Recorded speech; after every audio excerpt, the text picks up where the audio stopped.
Oh, it's game time. All right, ladies and gentlemen. I hope you're having a wild morning. Like I told the other guys, we thought we were going to go into this long weekend. Remember, you have Monday off. We thought we were going to go into the long weekend. Literally, all these guys, the bond vigilantes, they paid for their articles talking about how the market don't care about tariffs anymore. And then out of nowhere, Donald Trump this morning, he says that he's going to start with a 50% tariff rate on the EU, which is the second biggest next to China. And then he said Apple, if they make their phones in India, he is still going to tariff them 25%. So literally individual tariff on Apple, American company. And then all of the rumors, think about it, Financial Times, Washington Post, all of the stuff we were hearing about the EU.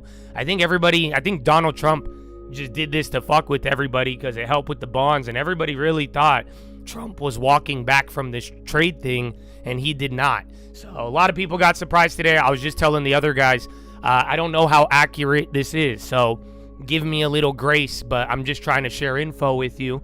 But long story short, my algo is telling me on certain stocks, I already ran it on Apple, but it's already projecting today will be the biggest volume day. Not for the market, not for the SPY, but some names already, how they're moving, like even Pepsi.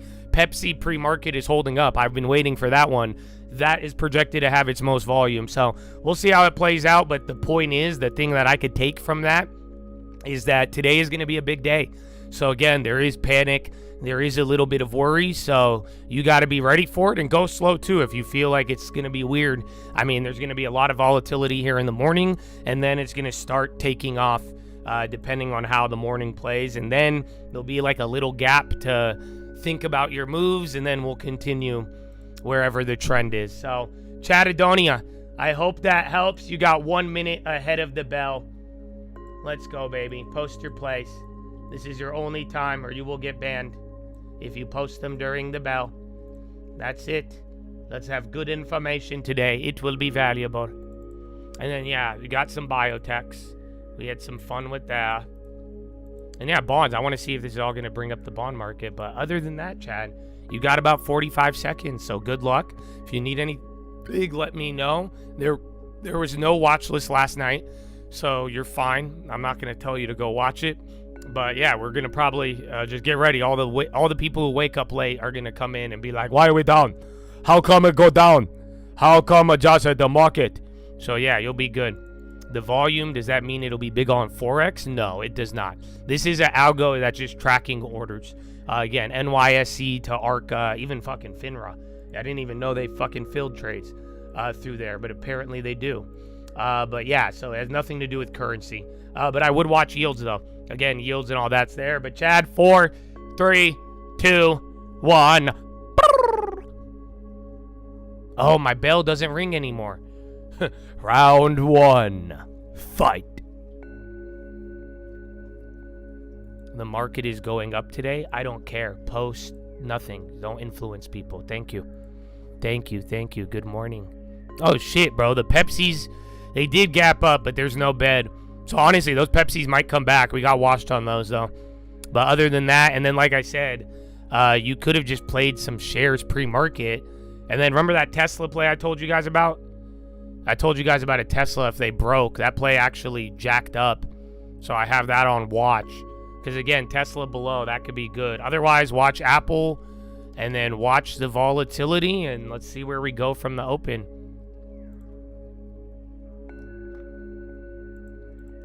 Oh, I didn't even open up the other one. Okay, TEM NVO. That is a European company. So again, you're down by 1.6 right now on the NASI, 1.2 on the SPY, and then down 1.6 on the Russell.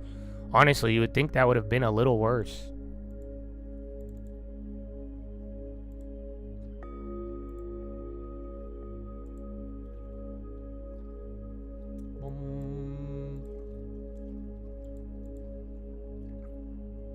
All right.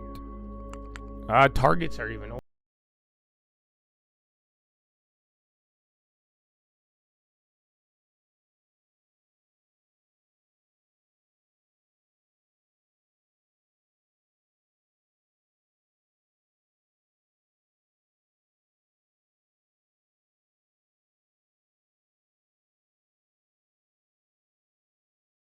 No fucking way. Actually, look at Rigetti. That one's coming up.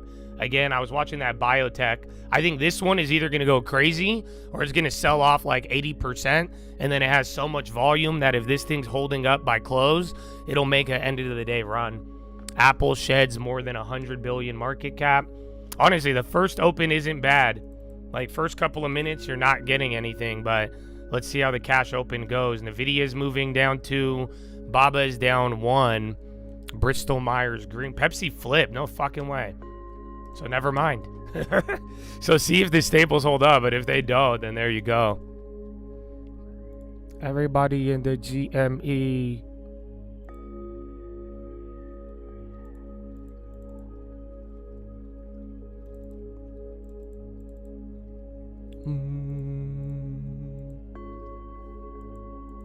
Okay, Baba. Core Weave. Again, today will be our day if we can find a good one, but you know, the first 5 candles is going to fuck it up.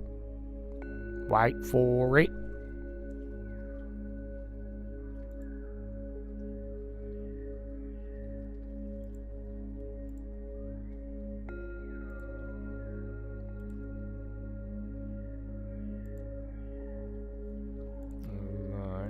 Pfizer, J&J outperforming. That's good. So again, keep in mind, again, Biotech, healthcare, and watch the names. That's why I thought, like, Pepsi and the names that were already beaten down, they should do good. But let's see. It just depends on how volatile we get, but we're not going down. That's why. So be careful for now because, again, first open, you gap down a lot. You're already moving up, but this is just going straight up on the cash open right now. So any of these, like, inverses, I don't think they're going to play out that easy. Oh, yeah, bro. These core weaves are stupid. So, yeah, they kind of did it a little bit, but you had to take them right in the morning. IonQ, that was the other one. Yeah, they did really good yesterday. And it's going still. And then Boeing on the high. Seems like an overreaction. It kind of is, but not really. Just Trump. I mean, just uncertainty. And that whole idea of don't be too confident. But, you know, one of the news articles that Josh AI read, it literally, like, it was written this morning. You could tell people were saying, oh, Trump is not, he's scared of talking trade again and not going to do this. But I think it just surprised everybody. So we'll see where the EU goes. But, you know, from day one, I told you guys, it's China number 1. But then number 2 is the EU, so we'll see how it is. All right, you're going straight up, big dog. Hey, yo, iBit in Bitcoin, that shit's still up.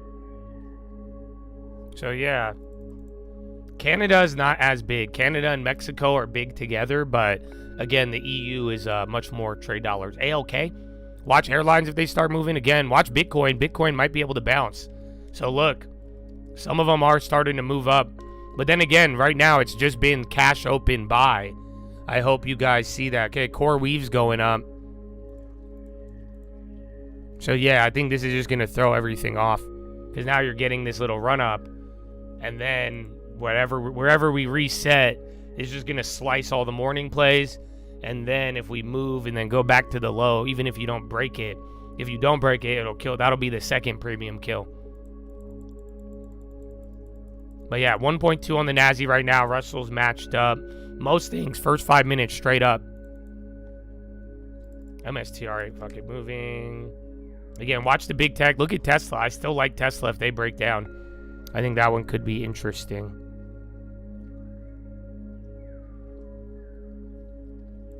Yeah, bonds are, and that's the weird part. That's why I'm like, man, this morning the bonds had a bid.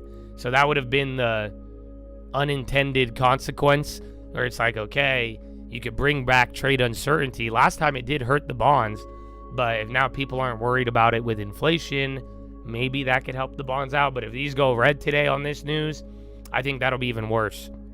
So, like, if bonds can't hold up, or if we start coming down and bonds fucking go red, that'll be even worse. That's not good. So if you dump, even if we dump 2% and bonds are green, I would still view that as a better outcome than worse. But if bonds go red and then we start going red, then that's going to be terrible.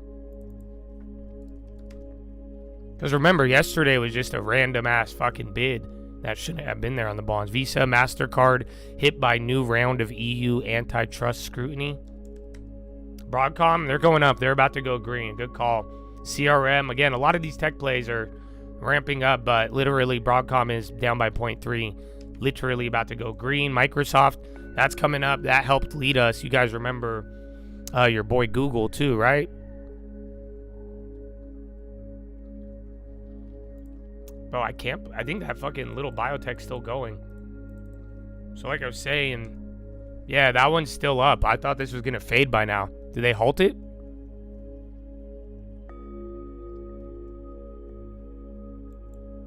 Yeah, pause due to volatility. So this one should have faded by now. I'm actually shocked. But this one's, again, it's turned over the fucking float twice.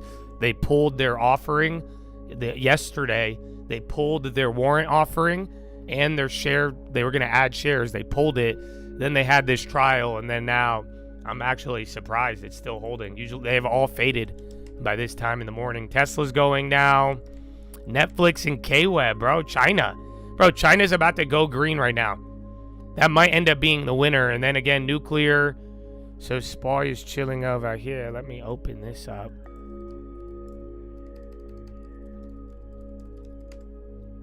Intuit, that one's still going. Oh, where's Deck? That one was earnings.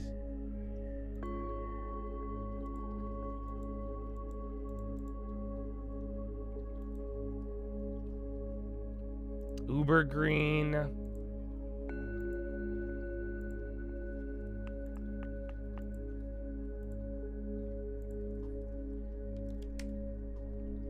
Okay, oil's barely moved on this. That one's interesting. You could honestly look at oil, compare that even to the SPY.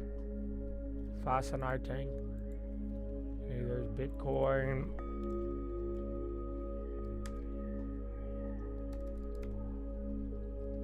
Okay, the yen is damn. Even the yen is up. All right, look, you got a little gap now. You're like, that sucks, dude. You're right in the middle. So again, you're either gonna close at this gap or you're gonna close at the other one. That's it. Look. So it's either you hold this part or you're gonna hold one of these, and that's just gonna depend on how people feel by the end of this. Yeah, Deck is starting to go up, and then uranium plays still running. Like I said, China's about to be there. China's about to go green, which I think is fascinating. In the midst of everything.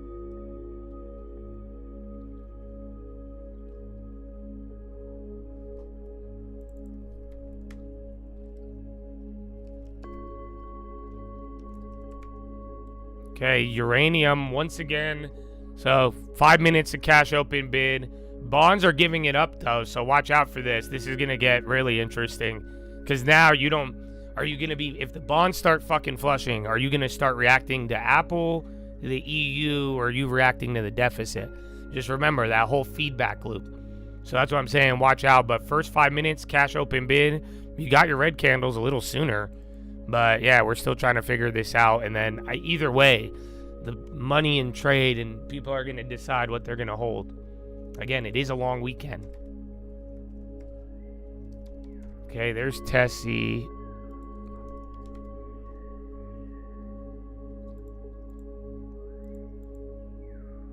Bro, that Tesla play fucking jacked. We should have bought it at the low.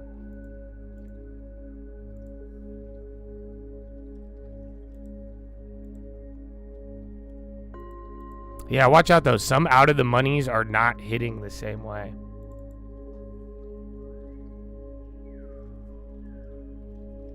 Coca-Cola, no love.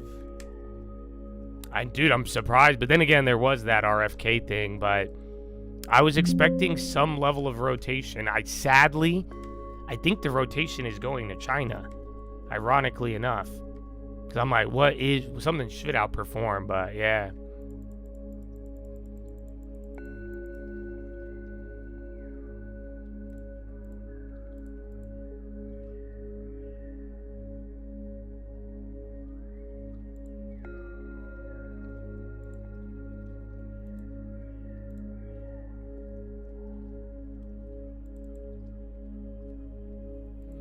Okay.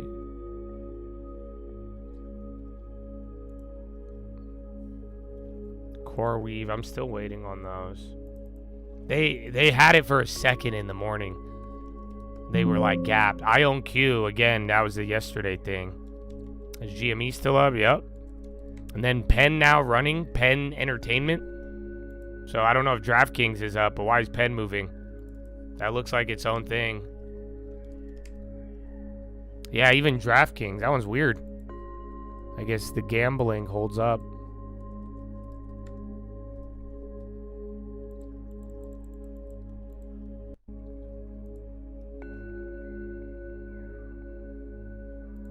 So mucho expensive. But yeah, watch Penn and that. Civi on the high. Lyft on the high now. Uber was already there, and then I'm seeing a uranium name every fucking other one. Yeah, actually, Uber went red. TJX on the low. Again, you had a couple of earnings into it. Deck and a few others. Trip on the high.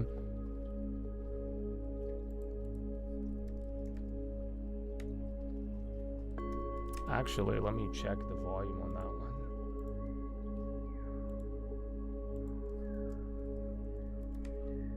MNTN. Oh, that was the IPO from yesterday. Yeah, I saw Trip on the high as well. Again, all the uranium ones because we are expecting a bill. Oh, no way. Actually, Tesla's not even That's weird. So like I told you, some names are projected to go insane. Yeah, look at NNE's up 20. Tesla's not projected to have that volume. Let me double check though now. Because like I said, I was doing pre-market. I've never compared it. Oh, what about the Bradley Frizzle? Can you check that? It's here. Oh, happy Friday, baby. Yeah, put that on Truth Social. Bradley Frizzle in the peach. Oh, no. Oh, my goodness. Even with the meditation music, we honor the peach. Amen. Amen. That's hype. We'll take a look at Bobo. That's it. Ion Q, I could look. I think you could assume it's going to be high. It's going to be higher than every other day, but lower than yesterday. So ironic, it's still expected to have follow through in volume, but not as high. Prediction right now is 77 million. Like I'm saying, Apple. So Apple is projected to.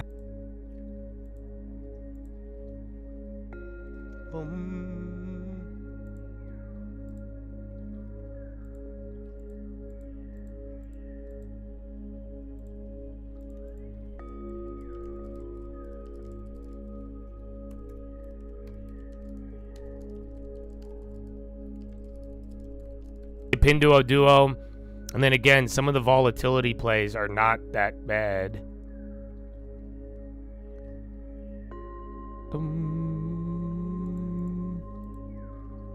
Lottery has a shit ton of volume today. I saw that one. The one I like though is this, the fucking cancer drug. Then look at, they already got halted up and halted down.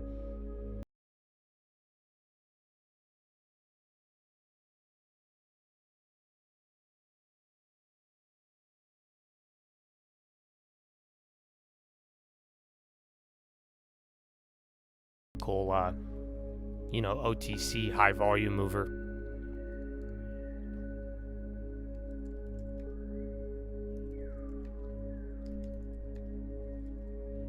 All right, MSTR on the low. Bitcoin's still holding, but we're coming back. So that was just all cash open. Bonds are getting a bid, and then we will see.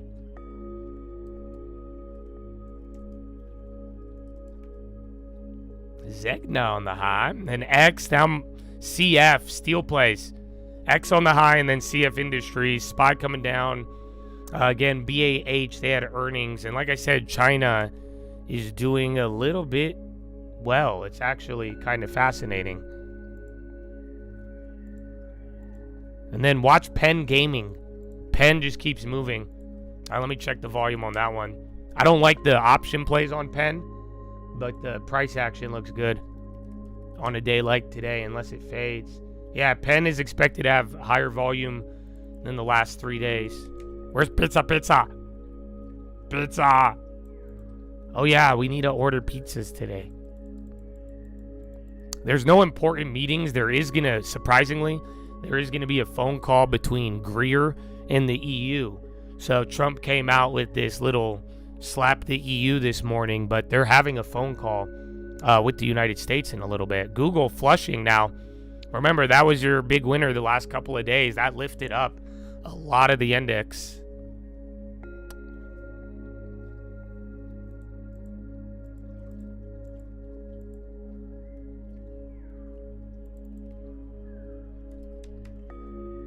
Pfizer, okay, that's weird. Merck now too. Yo, Merck and Pfizer, I don't know if all of them are going, and then SPY's even getting a red, but watch, again, if healthcare or if any of the underperformers, if they underperform the last week, they should do better if we go down. But if you want to see whether they do that or if they do the opposite.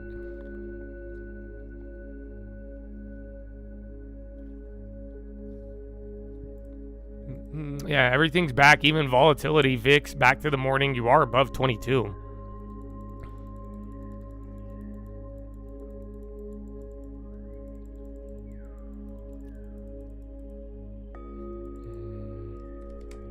NSCC, why does that sound familiar? Tesla, we should get up Tesla and Apple. But again, Tesla's not expected to have the volume. Apple is. I don't know if, what's it called is. Who is it? Google. Yeah, Google's just going to have average volume today. Ironically enough. Everything is trading. A lot of things are trading, though, at the similar rate to where they should be at by the morning. I mean, it's only 9:40. It's been 20 minutes. Yeah, McDonald's, I saw them doing very good in the morning. Pony, that was one of the winners yesterday. Did not win today. GME is still up. I think IONQ, they're still red. And then Rigetti, they're all trying to make the move. So, yeah, just, I don't know if we're going to get the same squeeze effect. I'm just looking out for it. And then, again, I'm looking out for Apple and something broader to give us something. But it should be a fun day.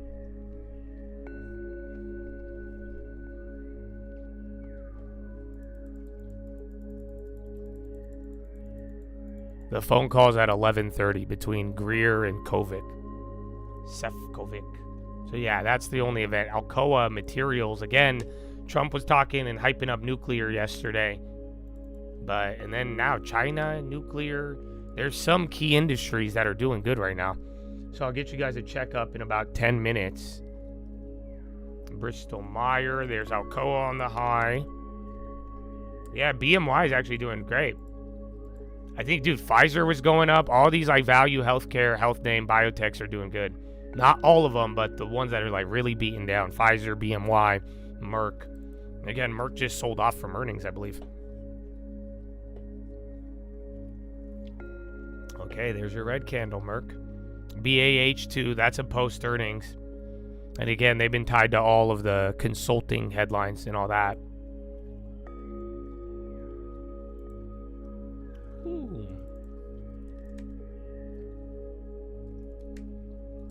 Okay. Eli Lilly? Well. Yeah, biotechs in healthcare. Look, XLV is only down by 0.3. I think they're all one at a time. They're starting to move. Yeah, watch UNH, honestly. That could be a good one. Let's see what they have. Or Humana too. They moved in line. And NE again.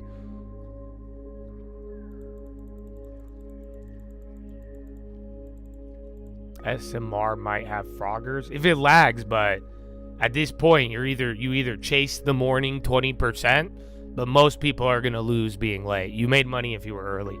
If you had any nuclear, you're cash it out. If you chase it, it's 50-50, Habibi.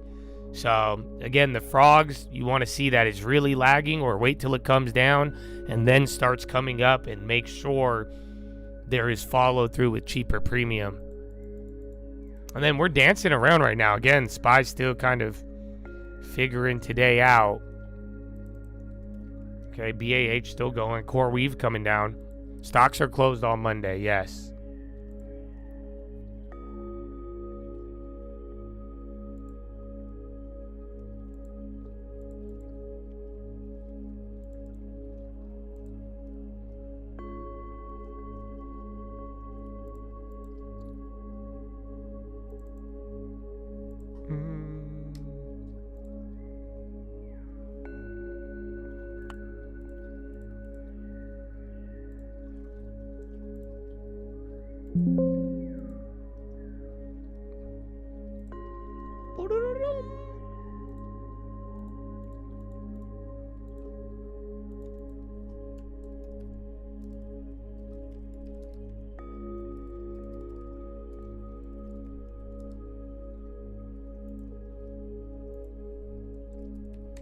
India are close to principal trade deal.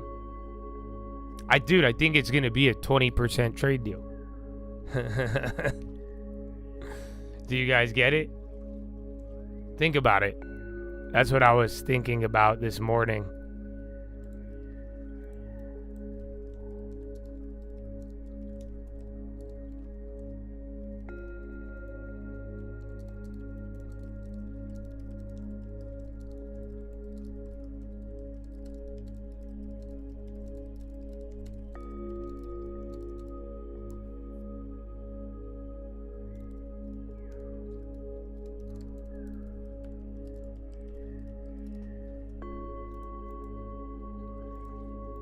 Akko, like I said, all of these, I think if it is running 30%, you can make a fair assumption.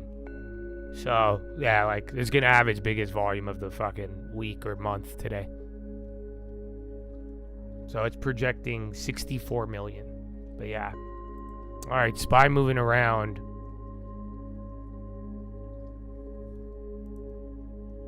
Yeah, I said a stream alert. I gave them one to watch on UNH. I like UNH, but it's not expected to move a lot today.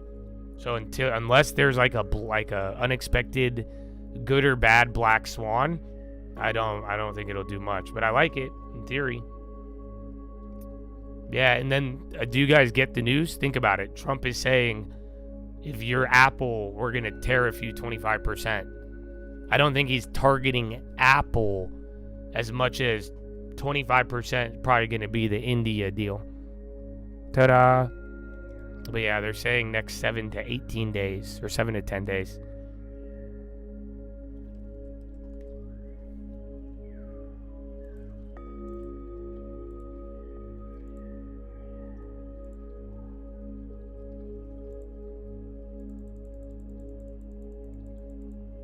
What would be a good black swan? The other day. You remember when UNH was down in the gutter, and then there was a filing that the CEO bought $25 million of stock? That's a good black swan. That was unexpected. A bad one was like the other day, the CMS comes out and says, we're broadening our investigation. That would change expectations substantially. UTI on the high. Check UTI. That's 1.5. It could pump fake until it hits 3. Core Weave trying to move around, and again, more uranium. Now DraftKings as well. We were talking about Penn.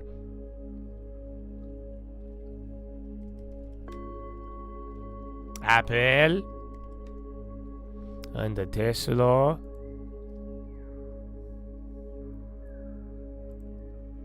It's weird. Some of the premiums are holding up a little too suspiciously.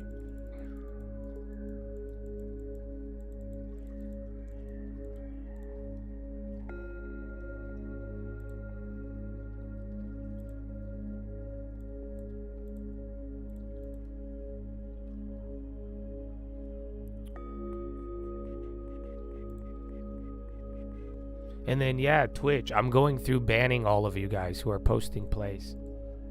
It's okay. I forgive you. And there's peaceful music. But you have to pay attention. Otherwise, yeah, that's the rules, brother. Thank you.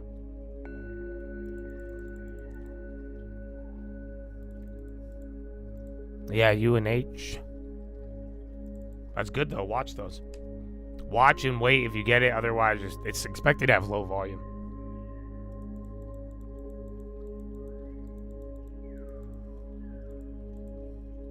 All right, man. You're still chilling there. A couple names are going down, though. So watch. See, and see if you can find the fucking leader. That would be nice, too. But I'm shocked on Pepsi, too, bro. I really thought it was going to hit this week. I was like, oh, yeah, dude. Little volatility. Little rotation, dude. Oh, totally, dude. But yeah, no. Target? Yeah, I'm surprised Target's even up. I don't think Target's going to have high volume. Yeah, Target's expected to have low volume. Like I'm saying, I looked. The names that are like Apple, Google, some of them are expected to have really high volume today. But then every other big name that's not really tied to the middle of trade, it has nothing. IonQ, So that one's still up there. Again, Oklo, anything related to crypto. Jake from State Farm, baby. Oh, good morning. How you living, baby? Happy Friday. You guys know it's Friday? Yeah, there's IONQ. UNH is tweaking. And then Bond's about to go down. Hot dog. Oh, Brandon, 10 of them? Oh, it is Friday. Thank you, my friend. She's good. Do we have bells? Where are my bells?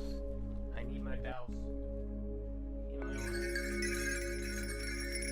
I'll give him some peaceful horns. That Radium's still going. Oklo on the high still.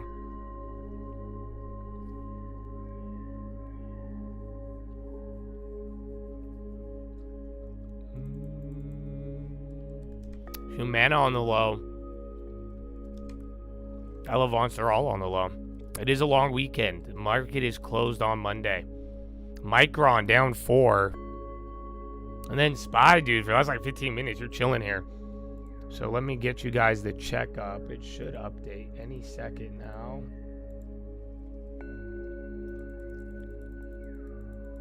GWW. Bro, AUK. Oklo, SPY at VWAP.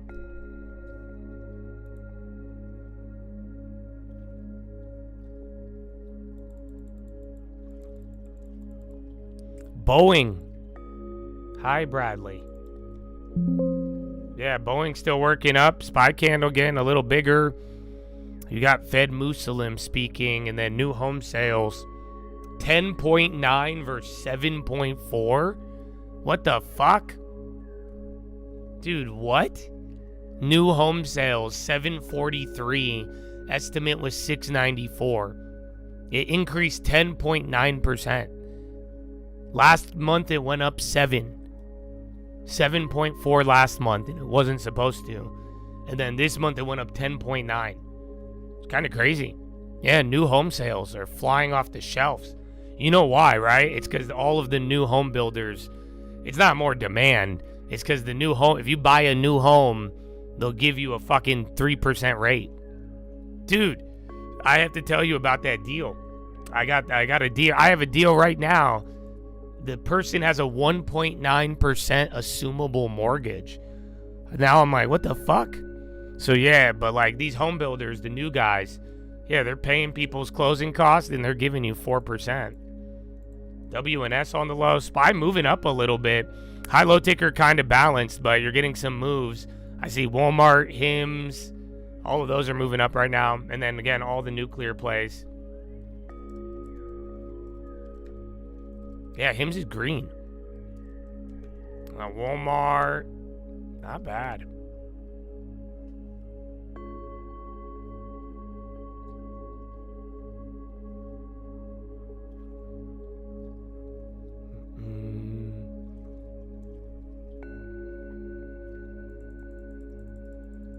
For the culture, leveling up thanks to the call. Amen. Amen, bro. Keep going.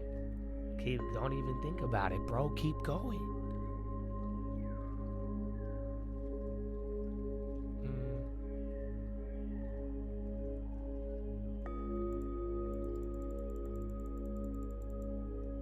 Oh, I don't know where Amazon is. Let me check. But yeah. So I think new home builds are selling because of the fucking, I think it's all just the rates. Amazon's expected to be below. It's even trading below this time. So my algo will like buy usually by 10:02 a.m. Amazon has 7.9 million in volume. That's on average. It's trading at 8.2 right now. So like I'm saying, there's some names, just a few, that are trading well above their averages. All the money's there today. But then like some other names, even the big ones, even UNH, is not really it's actually trading below where it be at by this point. There's less activity. But then again, there is a holiday. So I was expecting a lot of people to take off already. But I think this news kind of just added to it.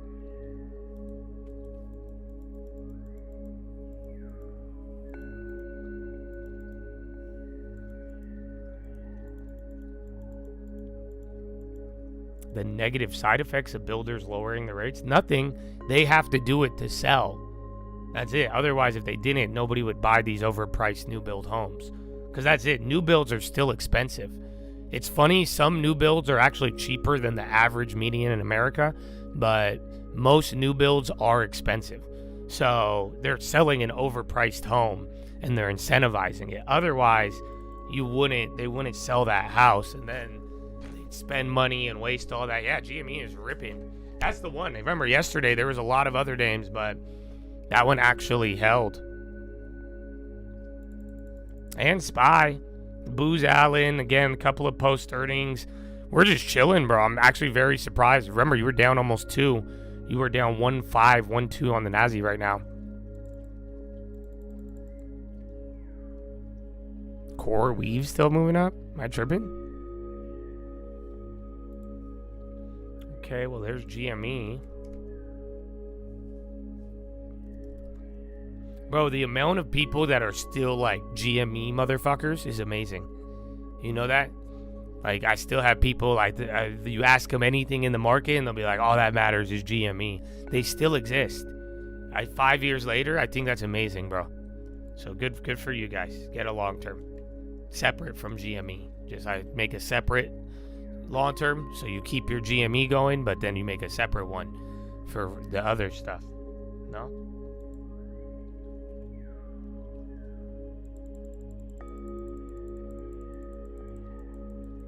I think BAH is still up there. I'd have to check. All right, bro, you just hit the high of the day. I don't know if that, I mean, granted, you gapped down massively, but still. So not bad. You're moving up, though. Yeah, VIX is slowly pulling back. 22 is still fear, but wait. I think this will either get confirmed or denied at 11:30. Give it another hour, 20 minutes. Then we get the call. Then we'll see what they say. Because EU said, I stream alerted it this morning. EU said they don't want to comment until they talk. So they're trying to keep it low key.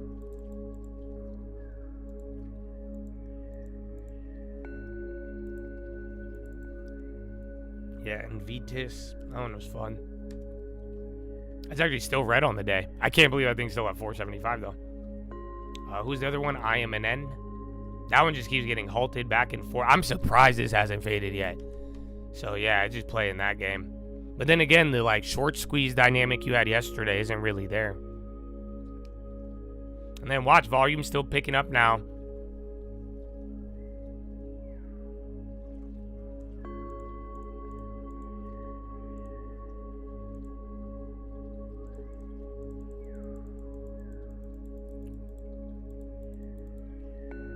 REM on the high. Okay, you're hitting a new high of the day right now. So not bad. 5.7. You're still like just in between this zone. So we went below, like I was telling you guys yesterday, if we go below 5,800, it, you know, has much lower levels. Oil's ripping right now, and so is DEC and Bitcoin a little bit. So yeah, we just have a lot. Next level is going to be 5,800, and then 5,807, and then back up to here. Otherwise, I think if you break 5760, it goes 5750, then 5700. That's it. So it's a very weird range. Okay, IMNN fading now. There it is.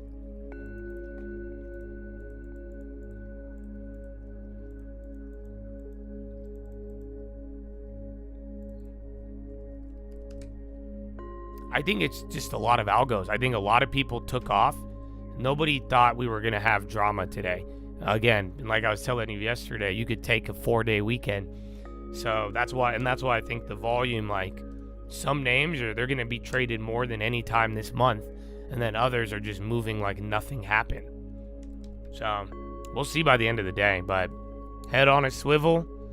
Don't be too certain. And woosah, enjoy the vibe, baby.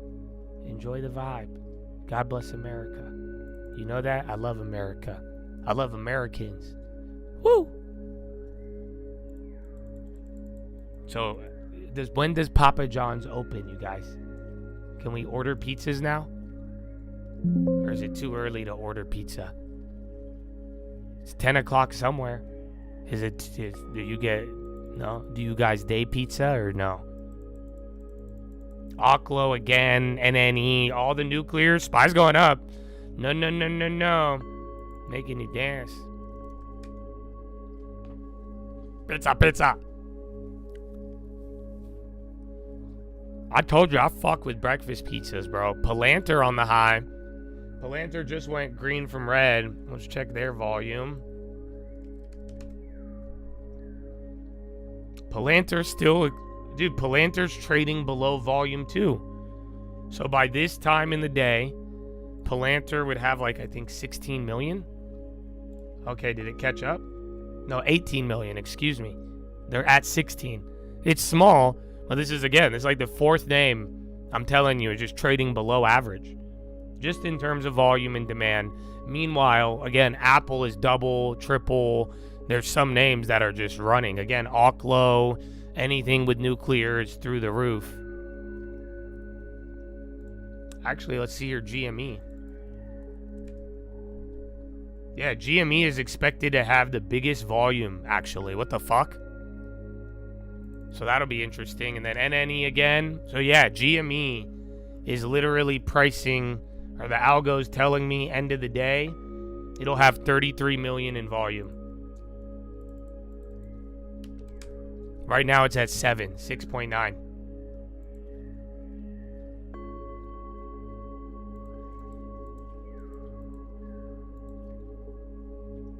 So good luck.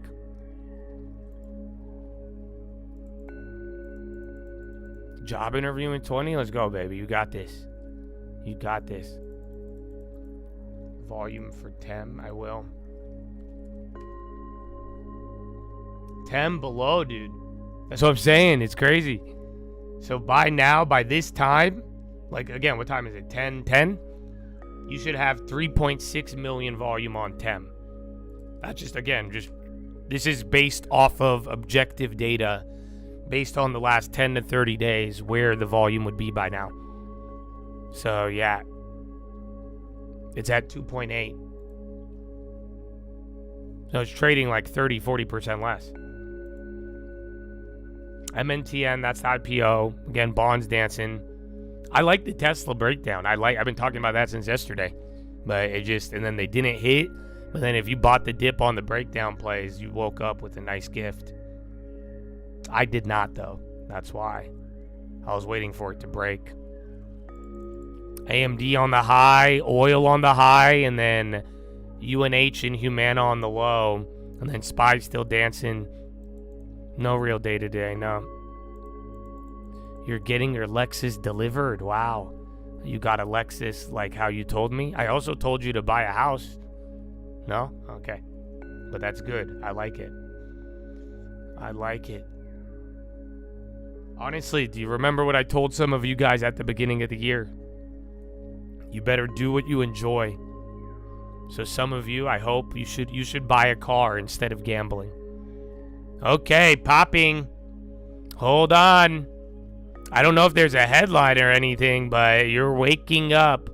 Go watch everyone else. Yeah, that candle's getting big. High ticker all across the board. All right, that candle got bigger.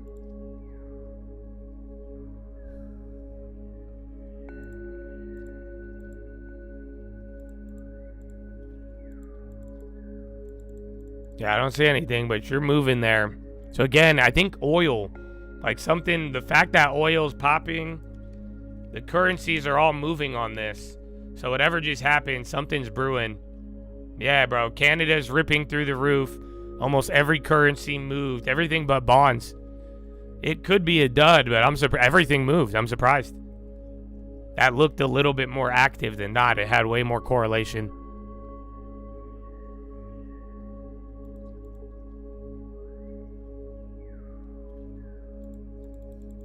There was OPEC rumors. Yeah, the last couple of days. That's just weird because some of these days, though, we've been getting these pump fakes, but they don't have enough money to, to really pump fake you because nothing else would move. But when all of them move, then that's it. Yeah, UNH has terrible volume today. But watch those calls and move it up one if they die. So yeah, now just that price of the first one, I didn't take them yet. That's why I'm saying just watch and wait if we get an event on that one. But that's kind of good. Again, we might get some good frogs with this setup. Okay, Hawklow and SMR again.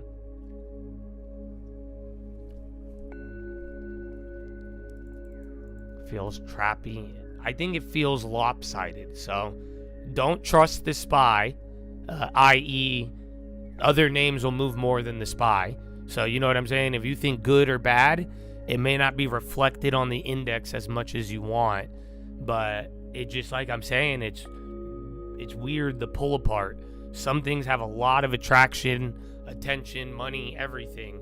And then others, even if they're a big name, they're trading like it's the market's closed.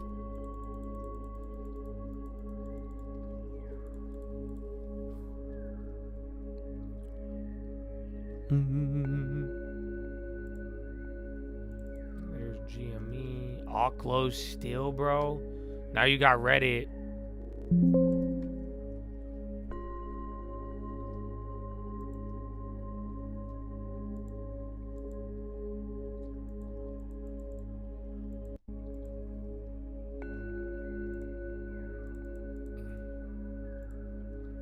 All right, I need to go to the bathroom. So I hope this helps you. But I need to go. I really do. I haven't left since the morning. I got to get my OSHA bathroom break. Follow me on Instagram at The Trading Fraternity. Real Cult News on Twitter. Good morning. Express. I have a hard time believing he did not express that to the president and the Treasury Secretary as well. It is an enormous cost. The administration has to know that, and yet we keep seeing this pressure being put on Apple in particular, guys. Steve, thanks. Apple, of course, now down 2% this morning. That's our Steve Kovac. Meantime, our senior markets commentator, Mike Santoli, watched a lot of these headlines roll in. Apple happened, but then it was really the EU headline that did the ding, right? It was, and I think it basically just undercuts the premise of why the market got to the highs of last Friday, right? We were pricing in, and we said it for a couple of weeks. The market was implicitly pricing in further de-escalation on trade. We didn't know where it was going to land, but how many people have come on this desk in the last 2 weeks and says, it probably, let's assume 10% across the board. Okay, that maybe we can absorb that. Now, that being said, we also had a market coming in that was just in search of a reason to pull back 3 to 5%. The market doesn't like when tariffs are in the headlines in any sense, and it just sort of pushes off the possibility that we're approaching a level of certainty where the administration is looking for easy wins and that kind of thing. All that being said, not a lot of damage done. What I find fascinating is we keep treading over the same ground. We're at 5,800, give or take, on the S&P. We opened at 5,807 on the day we were celebrating the China backpedal, right? There we are. Where do we open on the day after the election? 58.64, basically where we closed yesterday. So there's these offsetting currents of earnings have been better than expected 2 quarters in a row since the election. You have obviously a very strong rally that earned a lot of credibility in terms of demand at lower levels, in terms of the ability of the U.S. economy to kind of hang in there for now. And we have a little bit of a free pass on the economic data until we figure out exactly where we're headed for the data. So I think it's all still contained, and you mentioned yields going down. Well, guess what? The Russell's outperforming, and you got better housing data, and so you have these offsets that the market wants to rotate around as opposed to just sell it all. The soft data, the surveys, which everyone was freaking out about, they've actually turned a little bit better. Yeah. So there could be some sort of inflection, and as long as 10-year yields are behaved, I guess that's the key. Yeah, and I think, you know, we have been alarmed maybe by the velocity of the 10-year move, more the 30-year move, which there's very little real-world private sector financing that happens at 30 years. And so you look at 5s, nothing's going on in the 5-year. It's just range-bound for 2 years. That's where private sector debt is priced off of. Obviously, mortgages come off of the 10-year. I do think that, you know, you can kind of get these fits and starts where it feels as if the bond market's getting unanchored, and then guess what? Something comes along like today, and you mute the impact of it for now. That's why I said a weak employment report, for instance, they'll be right back to buying treasuries. Oh, yeah, there's no doubt about it. I mean, that reflex will be there. Not that you wish for it, but it would happen. I think, I mean, Goldman's second half forecast for jobs is south of 100K. Right. I think that's the part where we're having to realize there was deceleration in jobs coming into the end of last year. I mean, it was already kind of deceleration. Also, 100,000 jobs, because the overall base of employment is higher, it's really small as a percentage of employment.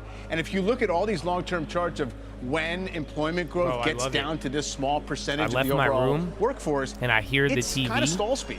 So but keep that in mind as we think about what's a good or a bad number. You don't hear the meditation music. All right, Mike, thank you for navigating. When you come back into the room, I walk back into the room and it goes, oh, I love it.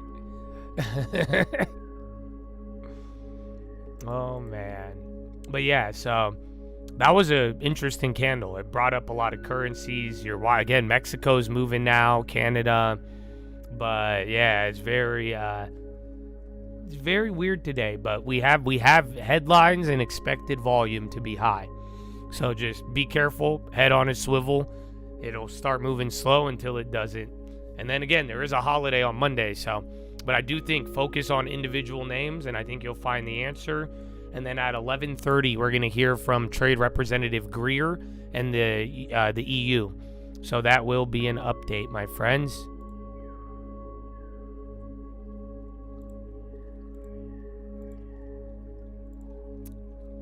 Okay, back to VWAP. Why Baidu's green now? There's Tesla. There's UNH. Who's the other boy? GME? Oh, GME came down. Oh, I was rooting for you guys, but don't put it in your long term. I don't know why. Rooting for y'all, but just you don't have to, you don't have to marry her, bro. I think I said this before on GameStop. Have fun, Habibi, but don't marry this one, Habibi. Come on, have fun, but marry, you'll go get a blue chip stock, Habibi. Get you a good long term, have a dividend, baby. You don't.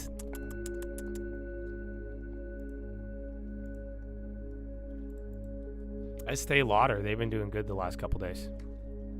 Where's the other one? TPR.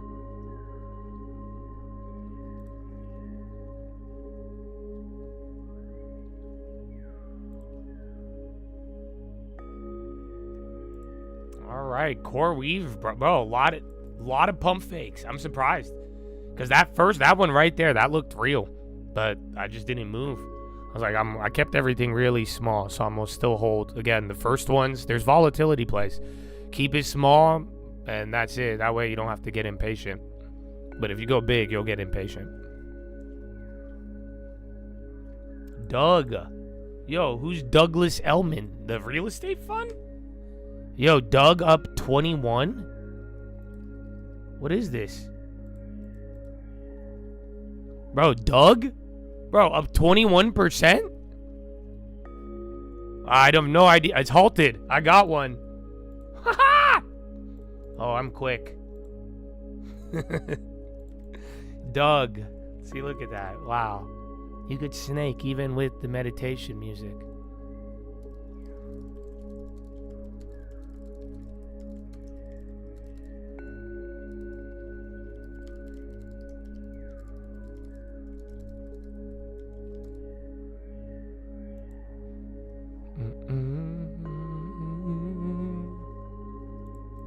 Yeah, so Douglas Elman, that was huge. It could be a scam, but I mean, again, they had 3-cent options. Let me double check. Douglas Elman's the real estate company. I don't see anything. Pause due to volatility. That's too big. That's 21%. Oh, 1 million insider buy? I don't think this stock, how much is it worth? Yeah, it's worth 229 million. That's after the pop. But yeah, watch out for that though. It's not going to be like big. If you get it cheap enough, I'm going to hit, but I wouldn't chase it.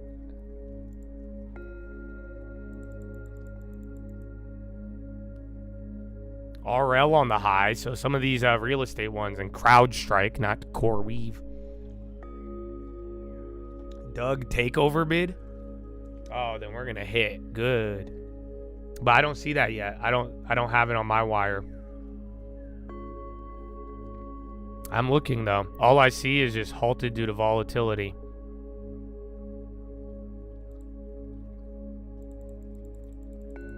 No tariffs on Bitcoin, says Sailor. Yeah, It's true, I guess. Said you can't downgrade Bitcoin.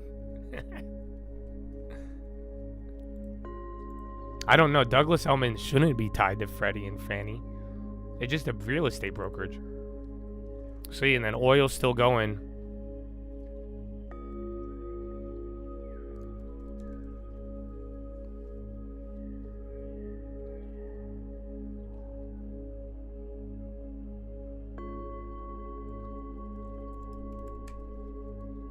Okay, a lot of things are moving now. Look, cyber, banks, and travel, and oil.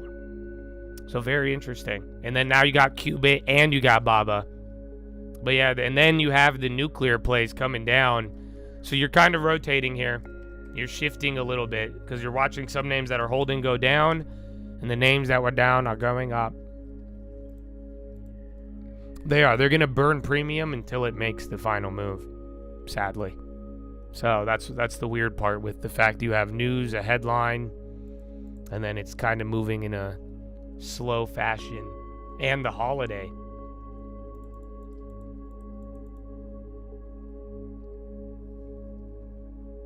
NNE crowd is going up, not CoreWeave, crowd.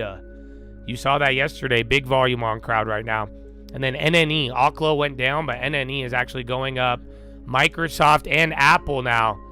So Apple's starting to break out, getting out of the downside range from the morning. Microsoft and Apple alone will be able to lift up the SPY. So watch, and then you have Snowflake too. Like I said, Baba's even starting to play along, and then a couple of random retailers and even banks.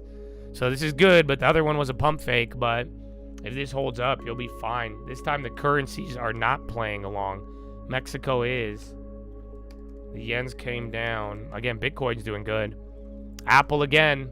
Apple and Microsoft. And then look at crowd. More volume.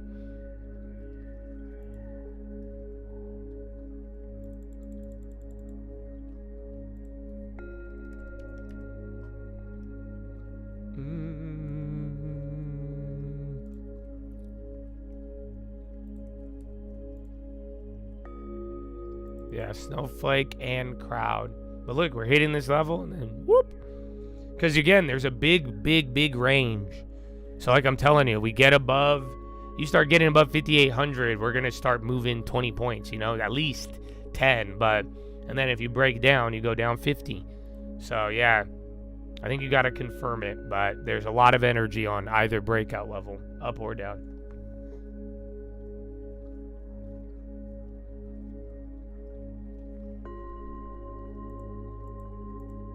Yeah, Snow. Again, I gave a play idea on that one yesterday.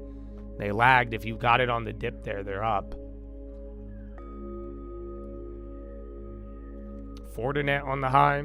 Again, that's another cyber security play.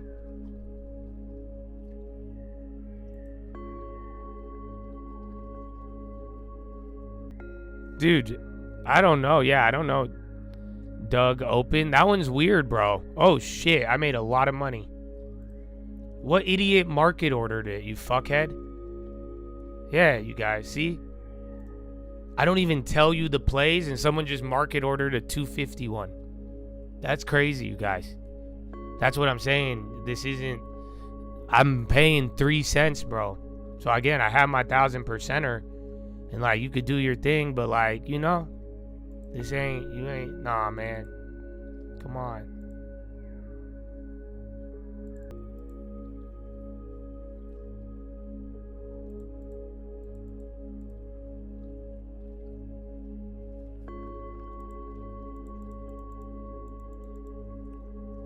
Okay, SPY coming down after that. First solar on the high.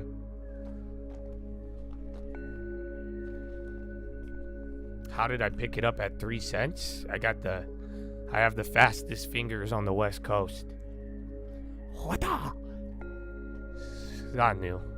It's not new. We've done this a lot. But you got to be careful. That's why I said, you know, I think if the information we have, you could get a jump. But I've always said if you're too late, though, you got to be willing to let go and not chase it. I don't like seeing that.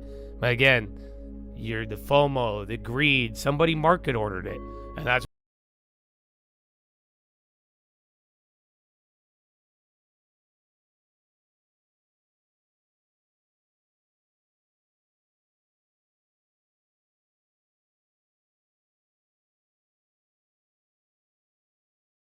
secure extremely cheap plays ahead of time. That's the idea, right? But if it comes in and you don't get offered that opportunity, you got to be willing to not chase it.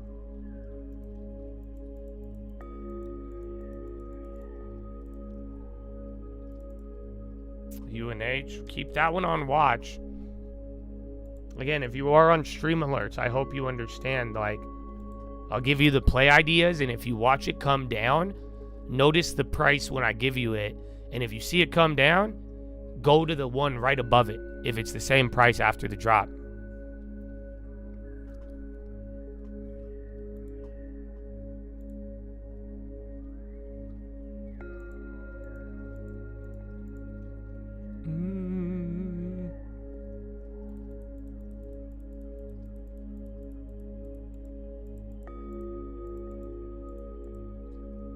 I got mine before the halt. That's how fast I was.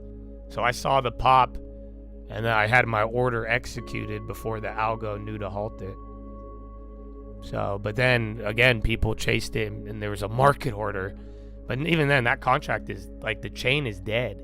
That's the funny part. There was only like what, 70 open interest?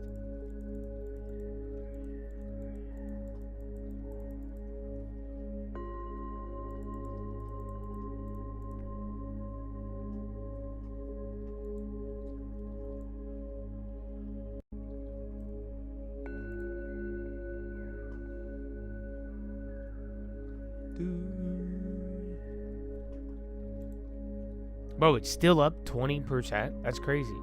Dude, do you know what I think I don't see any news on it yet. But 20% is not small. But I think it's the every time I look up Doug, there's people talking about a Solana coin. They might just confuse it. I don't know. And then qubits. But yeah, that was nice. Hopefully you made them free. I got some of mine free. Well, 1000% free. But yeah. Oh yeah, I need to put. So yeah, just watch that though. Watch the UNH go closer if it decays. Like I said, we're waiting for like a frog. That would be nice. Qubit and then space. And then deck, that's the earnings one.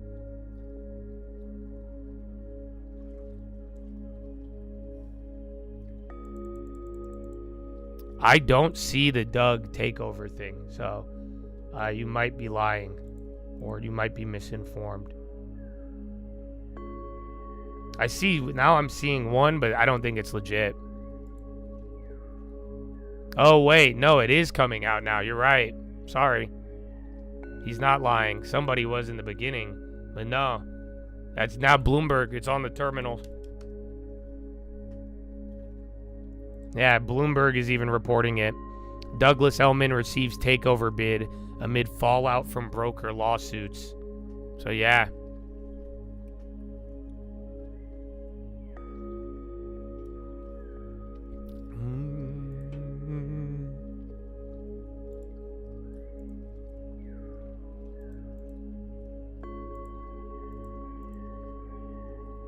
So that's why it's holding up 20.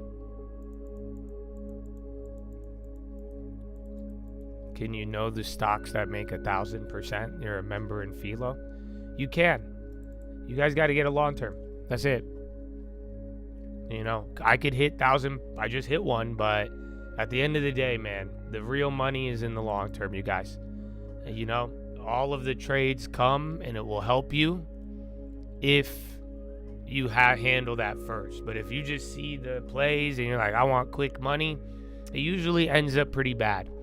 So long term, build up, save, grow your account, and you will literally watch how you could easily start getting into trading. But it's budget. A lot of it, bro. I'm telling you.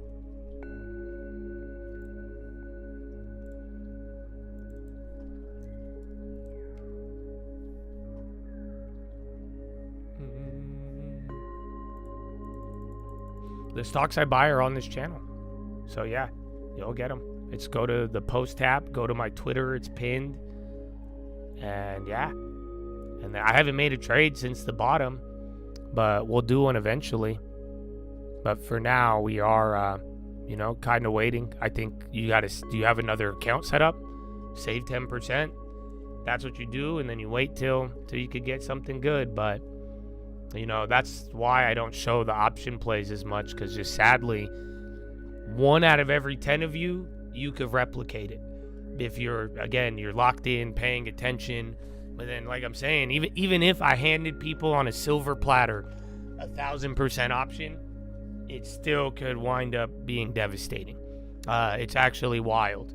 So again, it's easier to control the long term than it is to manage all the variability.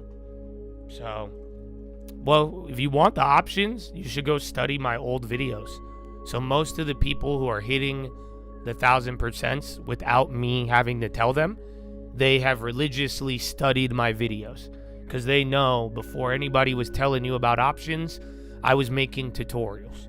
Literally, I've dropped some good things on this options game, and they're all on my old videos. So if YouTube hides them, blame YouTube. If you don't want to go look at them, I'm gonna blame you. So, but it's there. They know what I'm doing. There's a lot of little gems that I've left a lot of gems on that channel, bro. So yeah, you gotta, if you have the time and you're willing to hunt for it, it's there. Even, I don't think they're in the description anymore of this video.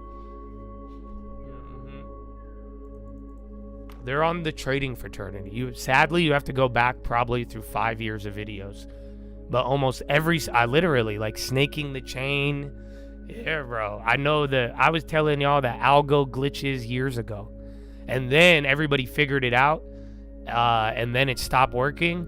And then I think they shadow banned us, and now it works again. Because then the next generation didn't get to learn it. So, yeah, it's bittersweet, but yeah, it hits again. And yeah, there's a lot of stuff on there, bro. You got to look through it. The volume, even volume stuff. I got news info on there. Everything, bro. Everything. They repackage it and sell it to you now, and then they hide me. But yeah, now I don't care. So now I leave it to you to find it out. So good luck. But get a long term. That's what I want to make easy for you. And if we do that, I don't have to worry about the variability of options. Options will supplement long term. Like I said, you give me $200. You don't have to give me the money. You give it to yourself. $200 a month. Give me 3 years. I could probably get you a down payment. That's what I did for my sister. And she's a liberal. You know that? She is a liberal. And she asks me if I think, she says, should I stop adding to my 401k? She says, do you think Donald Trump is a spy? She asked me about Israel. She had Palestine, everything, bro. She's in San Francisco, as liberal as they come. And literally, I can't even log into that account on this computer. I don't have all the credentials on here. But yeah, $200 a month. And, you know, she deposited like 6-7 grand. She has like 15K now, 14K. It's crazy. It's stupid. So, yeah, just a little. That's what I'm saying. Options comes and goes. You got to have skills. You got to be locked in. You got to be fat. You got to do a lot of things on trading, right? But long term, I'm telling you, once a month, little by little, some option traders will make more than you. Then they'll lose it all. Then they'll make it, then lose it. The long term will guarantee you a path to a down payment and more. Yallah. Yeah, Doug, bro. Netflix, Spies is still dancing around here, bro. It sucks because we're still holding this range and it wants to move, but yeah, you're still kind of trapped.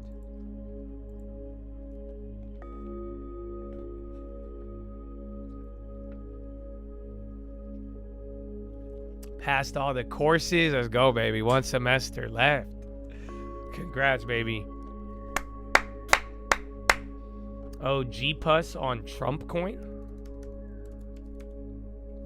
Little pop and drop. Meme coin to be accepted on the social community casino. A hyperscale data subsidiary of G-Pus. Interesting. Thank you. Good work, bro. It's a good thing.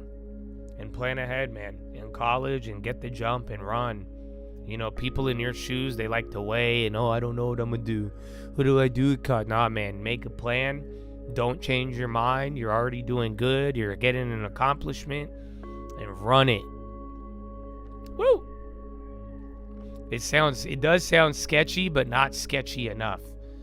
Because if it's really sketchy, I'm going to play it. That's what happened with CEP. Because CEP is terrible. But it was so sketchy, I had to buy it at the low 20s. Because I knew they were going to wow, yeah, they're about to start fucking pumping it. So, yeah, but that other one sounds sketchy, but not sketchy enough. It could move. But it's literally Trump coin casino thingy, but it's not Trump, and then it's this guy.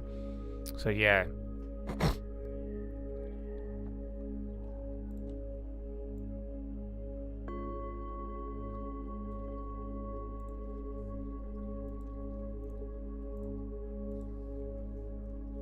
Corey back to the high? No way.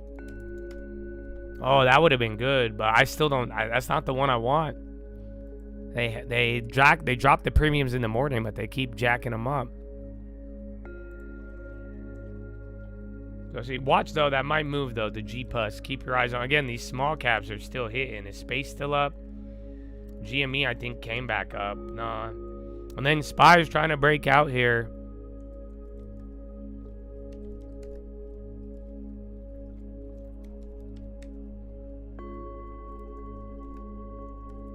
Crowd and Core Weave both on the high. And then NEM. Is gold still up? Where's the L? Yeah, gold is 2. Qubits is going up too.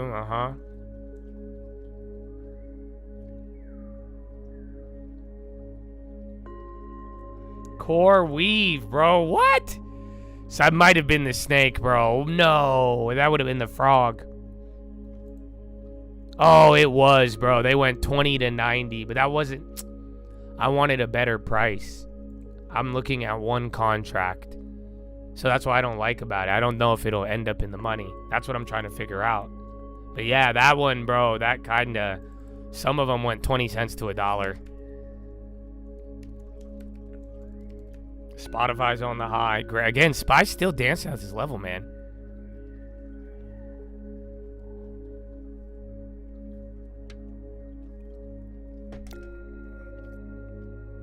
The Strangest Secret in the World by Earl Nightingale.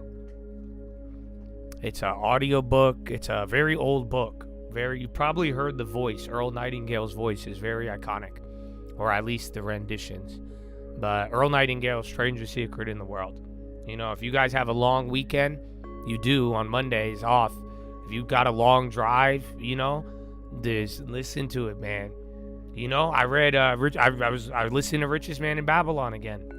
That's why I reminded you guys yesterday, like, for real. You know, I hope if I'm banning you on certain things or you leave and come back and you're like, oh, I'm back after 5 years. I'm just like, dude, you fool. If you're back after 5 years with no long term, that's not a good thing. Okay? But it's okay. I don't take it personally. Again, I made a lot of fucking money in that half a decade. I'm not mad at you. But just like Richest Man in Babylon, I reread it recently. It says, you fool. You uprooted your money tree. You took the tablets and you gave your money to the Phoenicians. Now you must start again and replant your money tree. That's why, like, some of the factors, I'm like, come on. But that's straight from Richest Man in Babylon. So if you guys have a drive this weekend, if you're taking a trip, bro, go re-listen to Earl Nightingale or re-listen to Richest Man in Babylon. I do this at least once a year. Because this is what I do when I go on any trip. I have it in the car. It always hits, bro. It always hits. So, yeah. I encourage you to do it.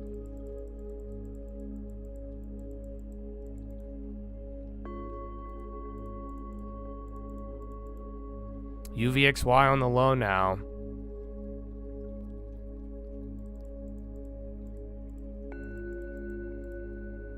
Bro, SPY won't get out of here, but volatility is dropping. Quite fascinating. So look, you're at the high. The VIX is just going. It's still elevated. If it goes below 22, we're going to chill out a little bit more. That might be what it takes to hit above.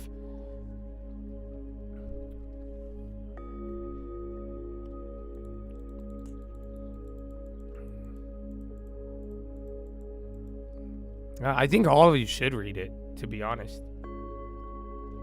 You know, especially if you think you've read it, read it again, bro. QSI, Quantum Medical. Oh, so be careful of the late stage ones, though, you know, because they try to run with it. It looks decent, though. It looks hella scammy, but let's take a look. I'm going to do volume, so if you hear me clicking around, I'm not. You guys got to be careful, because I think some of you think I'm buying shit, but I'm not. I'm checking the volume. It's Asian, huh? Because it's not giving me... No, it's not giving me a volume thing. I don't have data on this. I have to check it through something else. It's a biotech. It just has quantum in the name. I've hit off of that. So that's probably why. But yeah, I can't get my data analysis on it. VWAP is 180 on current volume, though. Pizza, like Advanced Auto, kind of, but not really. It was a value play, but you know, AAP's there, but I think a lot of you are missing on pizza. I like it. It's a good value name. Do I think it's the diamond? I do not. We had that talk yesterday. But pizza, I like the industry. So I like Advanced Auto Parts because everyone needs to repair a car. Especially if cars get more expensive and they get older, then Advanced Auto Parts benefits. But the thing I like about pizza is that it is literally pizza. You get what I'm saying? Like, what am I investing in? I am investing in the pizza industry in the United States of America. And I think that's a good bet. Whether they're fat, whether they're skinny, whether there's tariffs, whether there's not, I think Papa John's at a sub $1 billion valuation, I'm going to take that all day. That's exactly what we did. Just like kind of when Redfin hit a below $1 billion valuation. Some of these brands and what they're dealing with, I just think it's there. So like literally Papa John's is number 4. All of the pizzas sold in America. So out of billions of dollars of pizza, and yes, we buy billions of pizza every year, Papa John's is number 4. So they're getting a small slice of the pie or of the pizza. So I like that because if something changes, like I've said, if trends, marketing, health, whatever, as long as they're getting a market share of that, that's just going to bring in cash. And that's what I'm saying. At a low enough price, that business is always going to be there. You know what I'm saying? And then they have franchises. They have more. Papa John's has more stores than every single one of your guys' favorite restaurants that you're willing to buy at 100 times valuation. Every single one. Doug offered over $4 a share. That's great. It's coming back up again. The plays are still literally, I'm up 500%. So, but yeah, I already made it free too, so I'm not touching it. But that ended up being an offer. They have gluten-free crust. Wow. But yeah, so at a cheap enough price, pizza, the industry has been around for 10 years. I think Papa John's will be around for 10 more years. And at a certain enough price, I think it's a good investment. And AAP, we liked it when there was value, but remember, we were looking at AAP when the market was very different. AAP was one of the only names that was low. Damn, Core Weave took off. And then SPY, see if we could break above here or not. But I don't think their industry is the same as like P28. Bro, I can't believe it got washed like that. Oh yeah, dude, it's going lower. BB.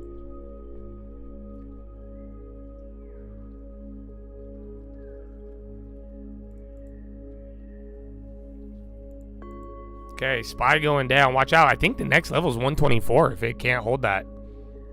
This is no good.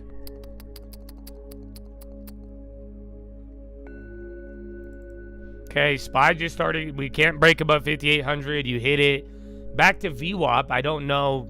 I don't think the story has changed from the morning. That's it. I mean, we've been here for about, what, an hour and a half. Everybody's trying to face it. Big deal. Overreaction.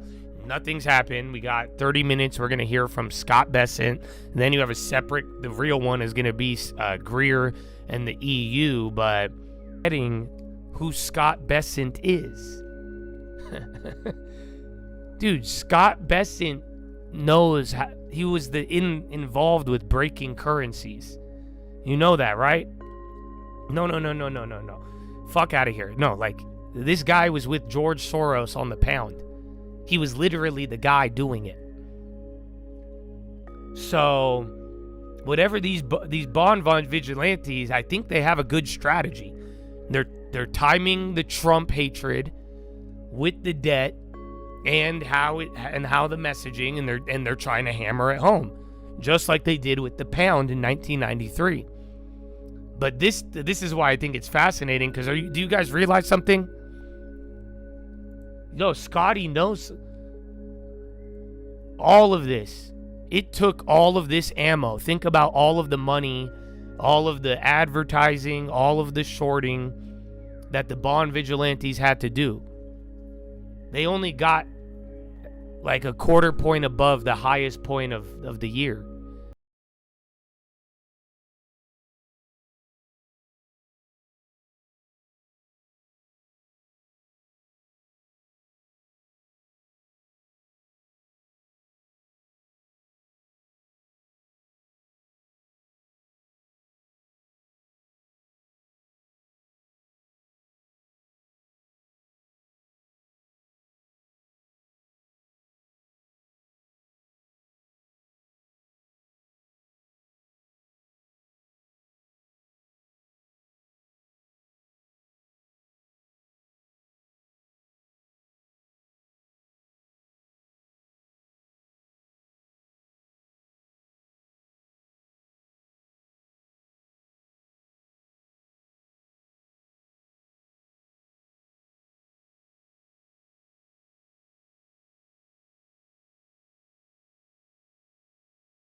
Okay, Paparoonie.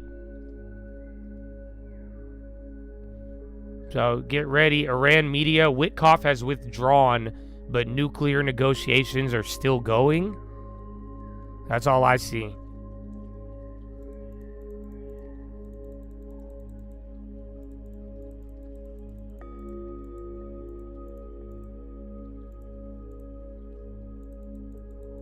No, inflation for the rest of the world is all the deficit, man. I'm very, very confident in that. So I still think we can have inflation, but it's going to be a result of government spending. I've said this from the beginning of the year. I hope those of you even in disagreement can realize that it's the truth. That's why I still stick to the answer, and you see how everything's played out. People aren't even worried about tariffs anymore. Realistically, most people, if you are educated or in finance, you're not worried about tariffs causing inflation like you were a couple months ago. That has gone out the window. But this idea of getting inflation and, the 1970 shit, I think it's still possible just because of the government deficit and the spending. So I'm not a bond vigilante, but I do agree with that element. So that's where the inflation's gonna happen. If they spend all this money, they can't raise receipts, and there's tax cuts, and then the tariffs don't make as much money, and then you're still spending at 1.7 trillion a year, then we're not, you're gonna get inflation. What are you talking about? That's all I care about. I've said this from day one. That's why shame on you for fighting with me just because you thought it was a Donald Trump fucking propaganda. No, you don't. You're getting blinded. It's all government spending, you guys. That's why I say I am for the people. Because if you're not a billionaire, bro, you know what I'm saying? If you're not a fucking billionaire, when the government blows out, it hits all of us, rich or poor. You guys know that, right? I don't have access to capital like anybody, Democrat or Republican. You know that. Elizabeth Warren has better access to capital than I do. So think about it. That's fucked up. But that's why I'm telling you, government spending and the inflation caused by that is what affects us. All, you, me, most of your friends, your family, your neighbors, them. It is off of government spending at an excess amount. It's not off of tariffs. It is not off of the little things. And again, I've been saying this. You're seeing the world come to agreement on this. So, but that's why now they're pumping the deficit, because this is a big deal. And this, I can't agree that that's not a good thing. It does cause problems. So that's all I'm looking out for. And once we find out where the money's going and how that's going to do it, then we're going to be able to position accordingly. And like I said, that could be an opportunity for some of you to set up very, very well, or you could fall behind if you're fucking around. EA, decent pop. All right, bonds lower now. I think that's good. I think the market might actually rip off that. Okay, and Nvidia.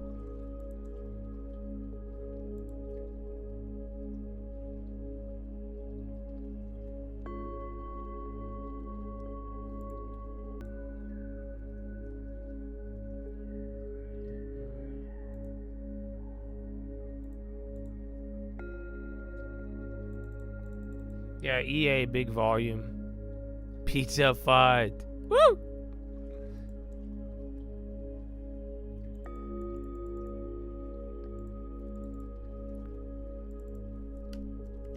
Thank you, thank you.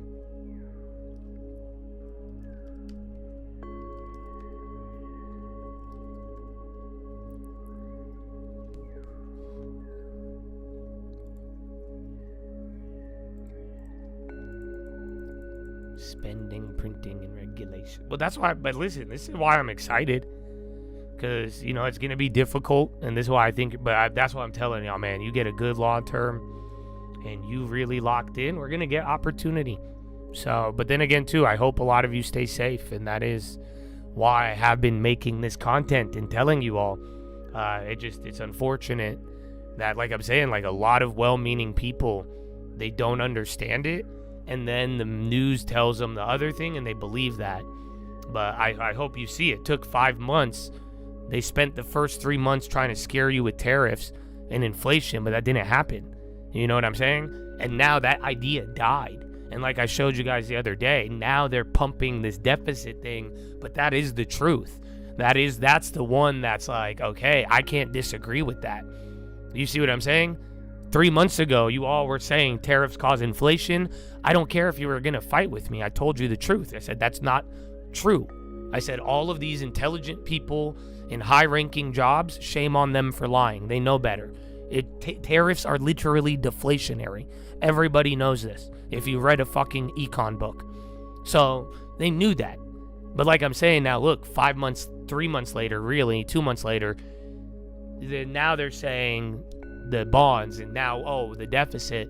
But now if you tell me, Josh, deficits and government spending causes inflation, I can't disagree. I can't say that's a lie. No, that's true. That makes sense with the knowledge. That makes sense with history and everything else. Damn, that was a pump fake? I thought that was going to be real because bonds died. Because we were going up, bonds were catching a bid. They were catching a bid on the fear. That's weird. So now bonds are red and everything's red and we're going lower. I don't like that.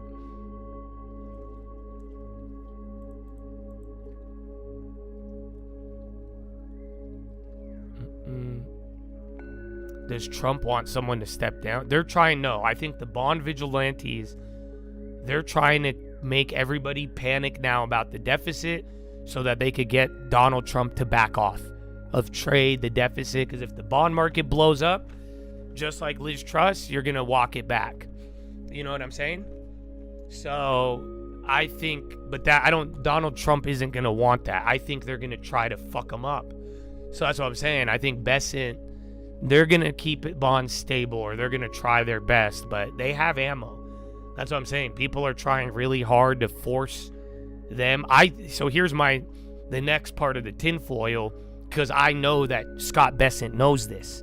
I know very well he knows this, because there's only a few people who really know this and understand it. Now I sound like I'm Hugh Hendry, but I think it's true. I believe that Scott knows, is what I told you the other day. Scott understands the bond market and everything globally. I think he is a very wise person, and he has made a lot of money at it. He understands the bull back in the day, right before we abandoned the gold standard. It is exactly what we did. They started to pull our money, and they started to vigilante and try to pressure us, right? People try to pull money, and people try to get us fucked up and do that, and to get us to back off. This is, like I told all of you, everything from U.S. exceptionalism to fading exceptionalism. I have a bunch of young 20-year-olds like, I'm the end of America. No, you don't know history. You know more about puts than you do your history books. And literally, again, the French and what we've done back in the day, a lot of these things have happened before. So when people try to pressure us with gold and everything back in the day, it went from, oh no, they're pressuring to the United States was like, well, guess what? If we get fucked up, you get fucked up. Then the United States started acting like a bull in the china shop. Don't say so. If you're not going to control it, then we're not going to control it either. And then look, and then they start knocking over all of the glass furnishings and shit. You see what I'm saying? That's what I was telling you the other day. Guess what? You could try to be a bond vigilante, and yeah, you're right. You could try to get us to all panic about our debt that we know is unsustainable and that we know, that's fine. Yeah, panic on it. But what if the U.S. doesn't respond, though? Fine. What if we just don't do anything? Are you guys really then what's gonna happen? My brother, everybody's rates are going up. And they already cut and they have no ammo. And they're already doing all this stuff and they have no ammo. And they're doing all this stuff and they don't have a strong economy or consumer. Do you get what I'm saying? So I think you could push this vigilante thing to its end and bonds get fucked up. But if you think it's just going to be the United States bonds, you're a fool. And I think they know this. And I think they're like, okay, do it. Do what you got to do, vigilante. But you're coming down with us. That's all it is, bro. It's just very, very simple. Kind of like that philo I gave you the other day. Because it's just like, all right. Because they haven't done anything. We still have all this ammo. But I do think that if they're not going to panic and Trump isn't going to cave and respond to the pressure, they're going to pull out the 70s or the 50s playbook. And again, back to U.S., you want to put our dominance to the test? let's see who stands at the end of it then. And I think they're willing to do that. But yeah, that's my tin or global theory explanation. Call it what you want, but I'm just thinking, and I'm not afraid to think. So yeah.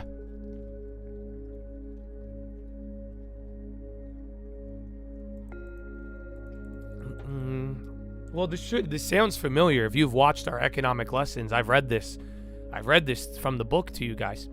But we didn't view it in this context. You know, I'm applying it to a very unique scenario. You know, we looked at it for other reasons. And again, though, history is a very fascinating resource. Especially if you're like, wow, this has never happened before. No, it has, and that's why I said, like, budget reconciliation. I think Biden taught that to Trump, but like I'm saying, nobody's ever reacted to a budget reconciliation. No one's ever reacted, and now they are. So we'll see.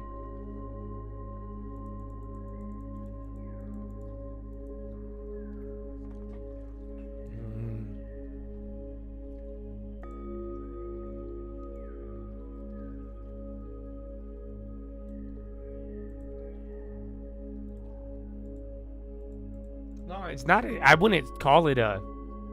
It's not a game of chicken as much as it's a game of mutual.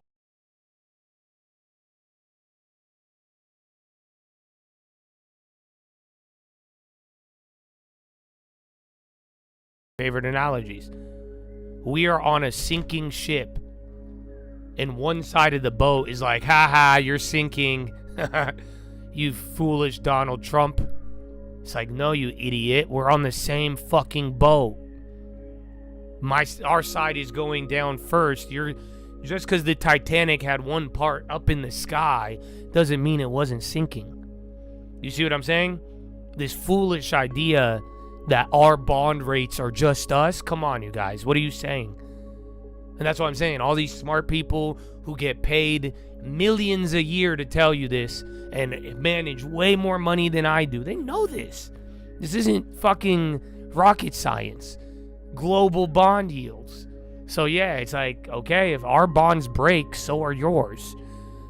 Make no mistake. Why would anything else not happen? So that's why it's odd that's why I say you're going to get a lot of buy the dip and sell the rip, because when it's all said and done, people are trying to rotate to one side. But if you do get this, if you take this to its end, there's no side is going to come out a winner, because global bond yields will collapse or get rocketed as we try to figure this out.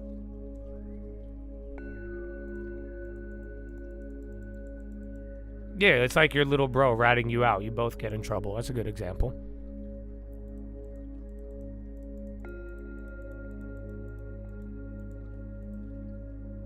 So yeah, you're going down. Again, I'm surprised. Watch if bonds get a bid with red candles, that could be downside. I think though, but if we get a double sell-off, it gets really ugly.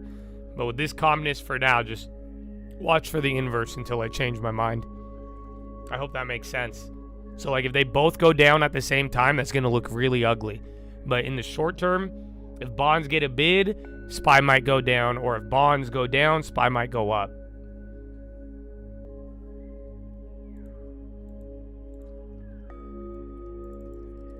MSTR, wasn't it just at 420? Habibi, and then MPW. That's weird.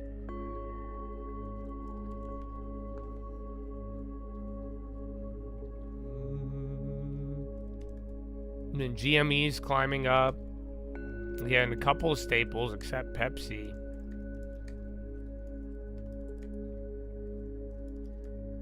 Okay, CoreWeave coming back down.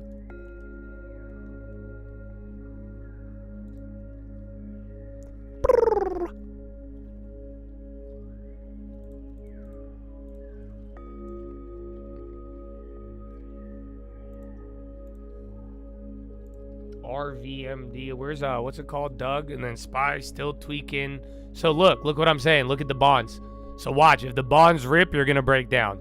That's what I'm thinking for now, until they both go. But watch out for that. That's how I'm like, all right, there's been a lot of pump fakes, but that might not even be accurate. like I'm saying, today's weird. Expected volume still high in some areas, but it's still choppy. So just be careful.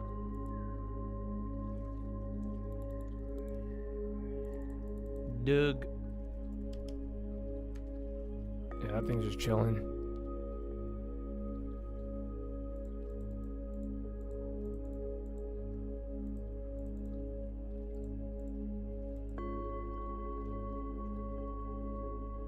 Oh, where's your boy? Tesla.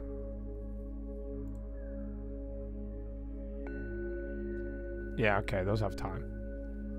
Good. And then I'm gonna still watch those core weaves. Because if that comes back down, we might get the one I want. The one I want is good, Habibi. We get very cheap, Habibi. Greer is not speaking. It's scheduled for 11:30. And then your boy is going to go live too as well. Bessent has an interview with Bloomberg. So we're going to get a double whammy when that comes around. And then Oklo again. Tesla's still below volume, dude.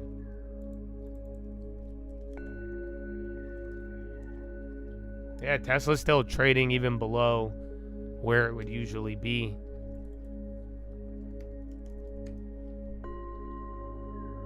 And then Apple's doing double its volume. See, that's the crazy part. And then Oklo breaking out above 51.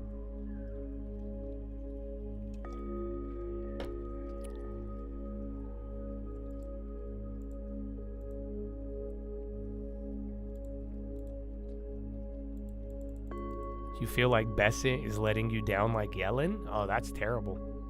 You may not truly understand how bad Janet Yellen was then. But I am nowhere near that neighborhood. I can't agree with you on that.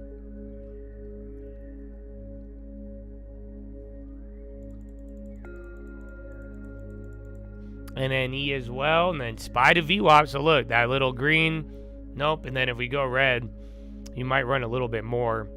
Redfin again, all nuclear plays. That's all I see. And then MPW on the high. Maybe RKT going buy them. They're like, we're expanding our real estate powerhouse into hospitals. That don't even make sense. We're doing it.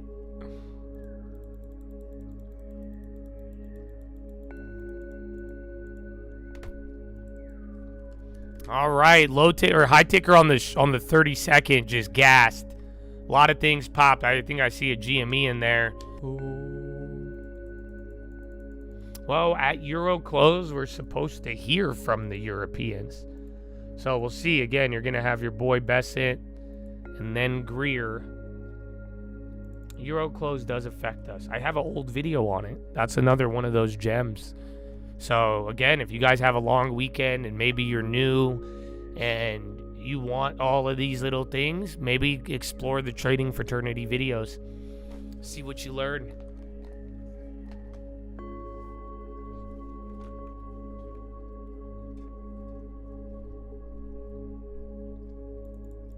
Well, today's just a weird day. Again, this surprising Trump announcement really derailed everything because it was supposed to be a boring week.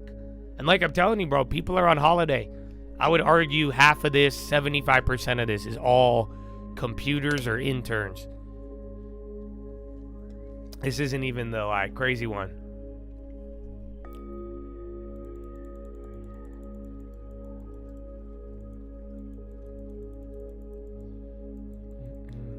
Oklo, NNE, all of the nuclear. Okay, bond's gonna go lower, see if it makes it. All of a sudden, the Chad determined and felt the value of the long term. They were able to help their family and friends achieve their dreams. Thank you for having high standards. Amen. The job is not finished yet.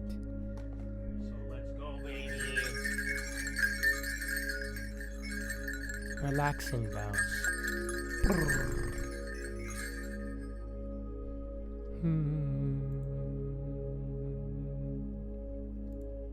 Suddenly, you had a long term.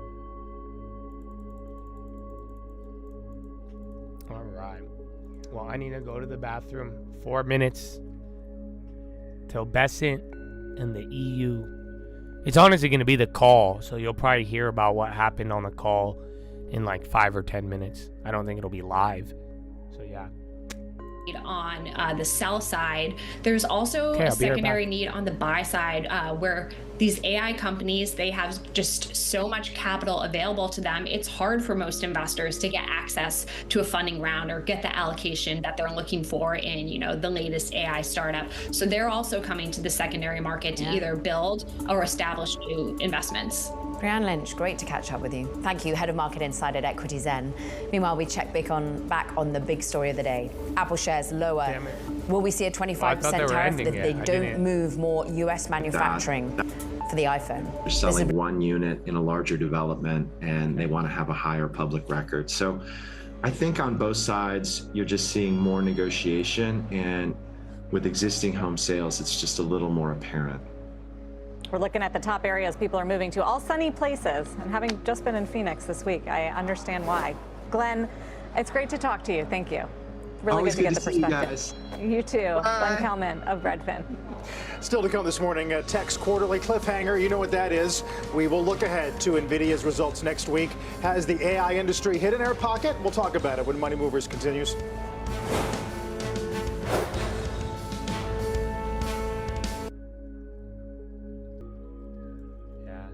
I was gonna rush back when it ended, but I was like, wait a minute. There was a nice calming music in the background. You're wise. Amen, baby. Thank you for your service. For real. And that's it. You guys need the long term. Be careful. I mean this. And I think, again, I think this is out of respect. This is how I'm being dead serious, because, like, veterans, thank you. But please, you guys, don't get like caught up in the little day trading scam course shit if you've served, okay? For real, these guys don't give a shit. You know, even then, sadly, I've seen other veterans make that to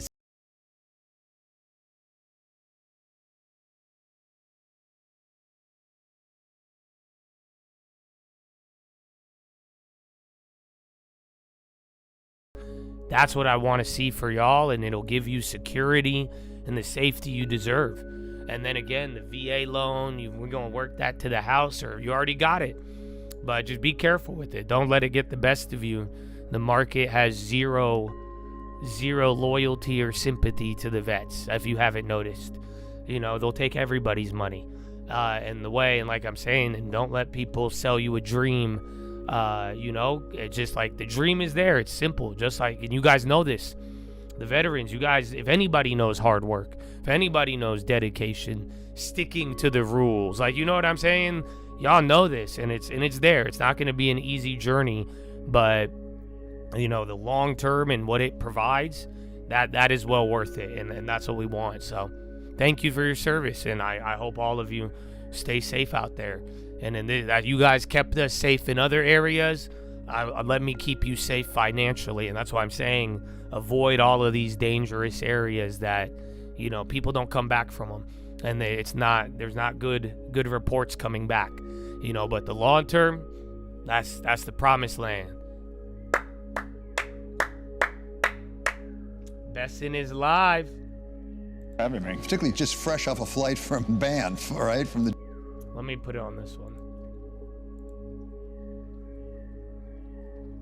Good. Thanks for having me. Particularly just fresh off a flight from Banff. So watch this spy, whatever he says. And we want to talk about that. But first of all, while you were up there, you might not have heard, the House of Representatives actually passed a bill, the tax bill you've been talking about for so long.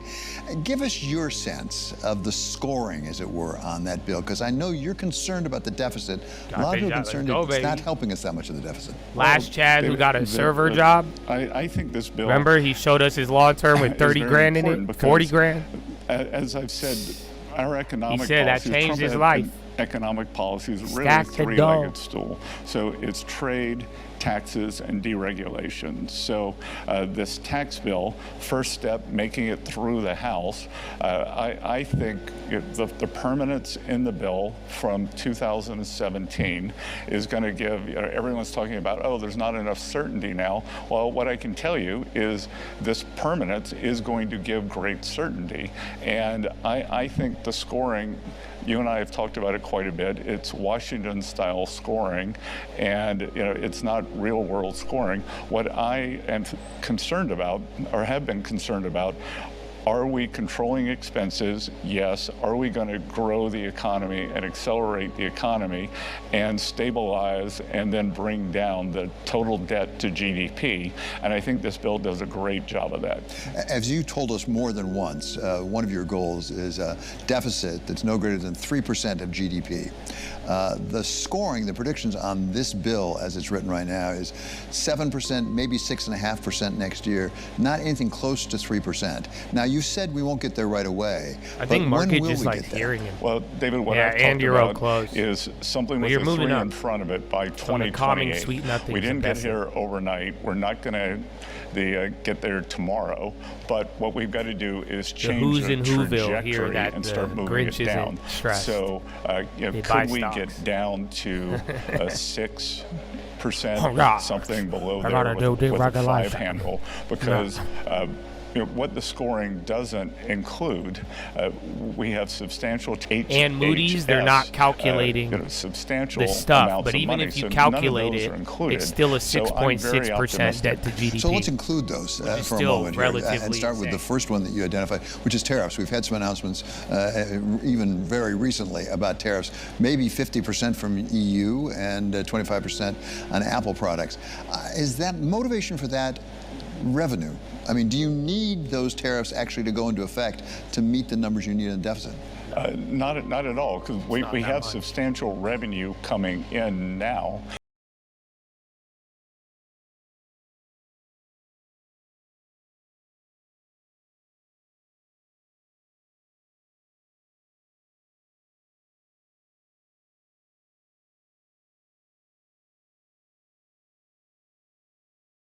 Trade barriers, a lot of these non-tariff trade barriers are coming down, so friction's decreasing there. And again, because we don't know where these tariff negotiations are going to end up, they won't end up being scored, but it's several $100 million a year, several $100 billion a year of revenue that will be used. For every $100 billion, that's $100 billion less of bonds that Treasury has to issue. When you talk about uncertainty and getting more certainty because of the tax bill, some of the uncertainty, a lot of it is because of tariffs right now, because we're not exactly sure where we're going to end up. Look at the high ticker. Do you have a sense when the economic community, the business community, will get better certainty on tariffs? Well, we've done the 90-day pause. As I've mentioned several times, we have 18 important trading partners. So what everyone should really focus on are those. We've done a deal with the UK. My sense is over the next couple of weeks, we're going to have several large deals announced. We have put a pause and a 90-day pause with China. I expect that we will be negotiating in person with them again. And then the president today. No, you're hitting the light. You didn't say anything. You just hit the level and sold. When we initiated the pause and the 10% are moving down from the April 2nd rate to the 10% level was contingent on countries or trading blocs coming and negotiating in good faith. And I think the president was getting frustrated with the EU. The problem with the EU, I've said several times, they have a collective action Watch out, problem. this is relevant to right now. They all have different needs. The Germans, they are interested in cars, the French in agriculture. So, and then you have Brussels negotiating with them. Now, I am very impressed. I met my German counterpart. That's him talking about the German thing. German finance minister in Banff, that he was very responsive. I think that the new chancellor, Merz, is going to give a opportunity for a U.S.-Germany reset. So I'm very optimistic that perhaps Germany can help push the EU forward here. Let's talk for a moment about something you know terribly well, have lived it in your professional life, which is the markets. The bond market hasn't necessarily stood up and applauded with what they've seen out of Congress. Is the bond market wrong? Well, I think the notion that in any movements in the bond market are being driven by the action in Congress is what's wrong. First of all, this has been a global phenomenon. That the Japanese yields have moved substantially, German, UK, and David, if we go back and look, since either the beginning of the year or January 20th, when the Trump administration came in, the U.S. 10-year you just said bond moves are global. That is lower today. So, all yields are up. And yeah, he's telling you what I just told you. I think that was a coincident indicator. The market's very good at latching on to a story. So look at him, even he's smiling. I'm not particularly worried about what the market's thinking, because on the other hand, what the market also could be thinking is that this bill is going to create growth. At the same time, you have things like the term premium up almost to 1% now, and you also have real yield up well over 2%. Should we be concerned with that? Is there a question here about the long-term ability to repay the debt? Look, I think that, again, as growth accelerates, I'm not worried about the U.S. debt dynamics because a change in the growth trajectory takes care of a lot of that. Should we be concerned when we see yields going up on U.S. Treasuries and the dollar weakening? Normally, that's not the way it works, as I understand it. Is that something we should be concerned about? Well, I'm not concerned about it because I think part of it is said several large trade deals in the next couple of weeks. We already knew that. So I wouldn't, on many of them, I wouldn't necessarily categorize it as a weak dollar. It's for the first time in much of my career, Europe is actually going through a fiscal expansion. Back to this new German government, that they are opening the German purse for the first time, maybe even since the advent of the euro. They're taking off the debt brake. So the fundamentals are driving the euro. Japan is seeing a large increase in interest rates, driven by the Bank of Japan. So I think negotiating again with China personally. Other countries strengthening, or other countries. He literally just broke down what I was explaining. To the dollar weakening. I can't believe it. You have said you're concerned about the deficit and getting it under control, and that President Trump, and to such extent you says that's really a priority for him to get down to something with a 3 beginning it, at least, if not 3.0%. How high a priority is that? And let me push you on a little bit like Mario Draghi.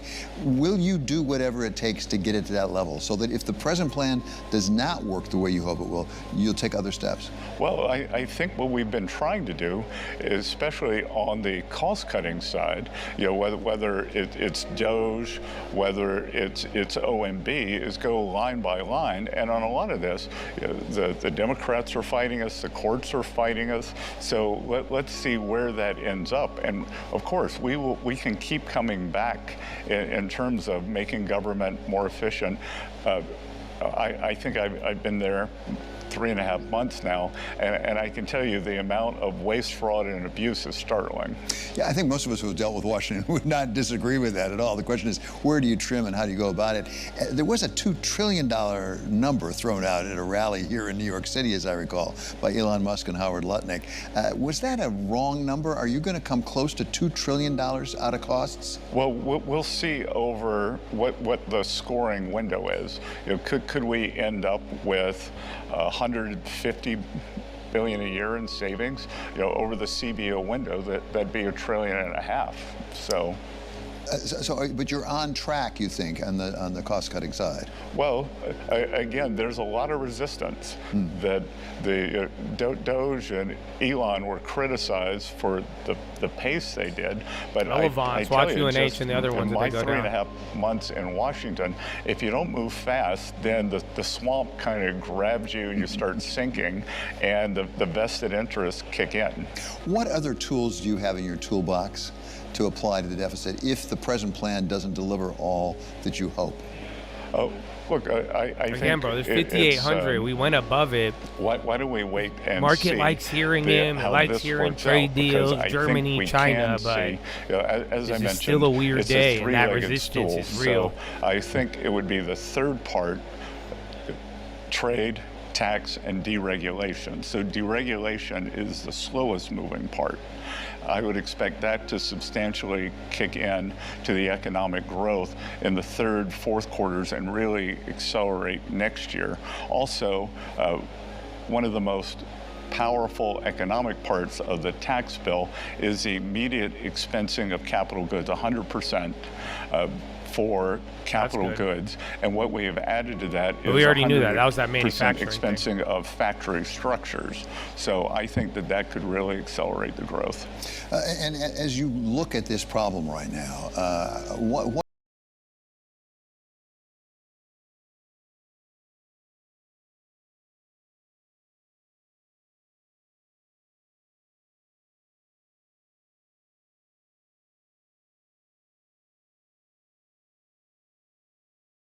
and then UNH on the low. Group of community bankers. So we are doing a substantial amount of financial deregulation to make sure that the benefits are more evenly distributed across the U.S. economy. That, as I said before, Wall Street's done great. Now it's time for Main Street to do well. Also, and they can both do great together. It's not an either or. So when I was with these community bankers, they were talking about the substantial amount of regulation that's been crushing them over the past 10, 15 years, and a huge amount of small business loans, huge amount of real estate loans, ag loans are made by these community banks. So we are really focusing on that. On U.S. business, we want to make the U.S. the most attractive location for capital. You and I were talking, I was just with the president of the Middle East. We were in Saudi, we're in Qatar, and we're in the UAE.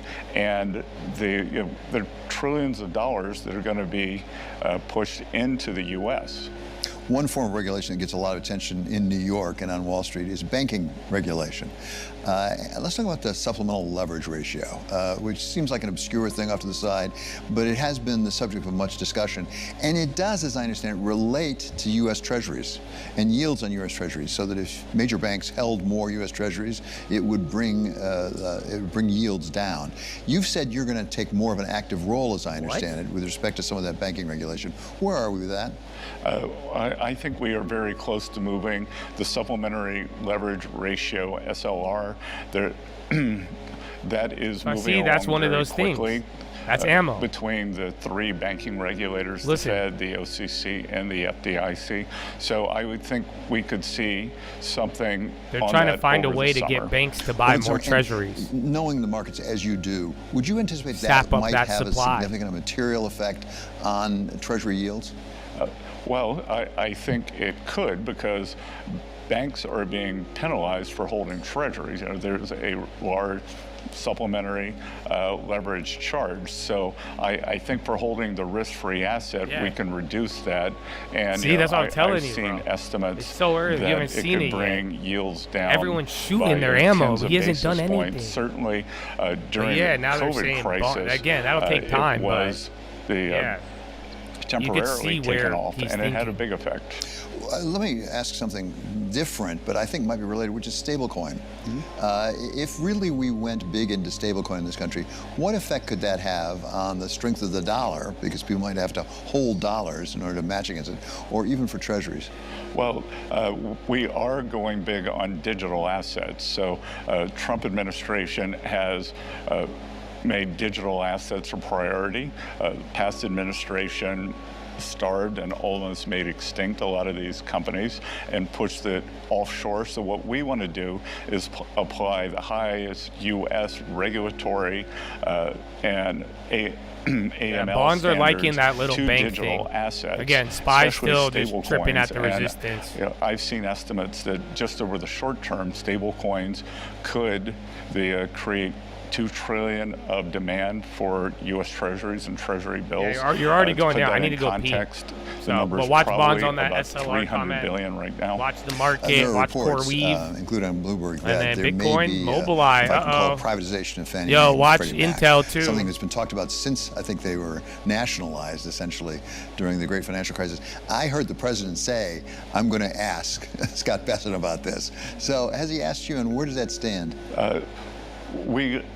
It is a goal for this Mobileye, administration. it already came back. Watch again, Intel we're see if they doing drop. I don't peace see deals, anything. tax deals, trade deals. So as we land some of those deals, then we will focus on that. But David, what I can tell you, we are doing a great deal of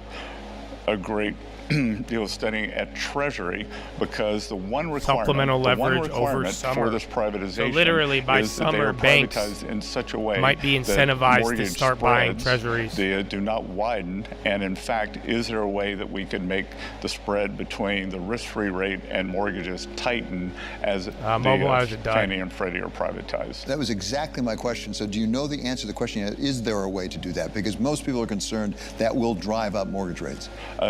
Sure, there are several ways to do it, and we're exploring it. So we will move forward again, after we land some of the peace deals, trade deals, and tax deals, then we will work on this privatization deal. One of your many responsibilities has to do with taxation and the IRS.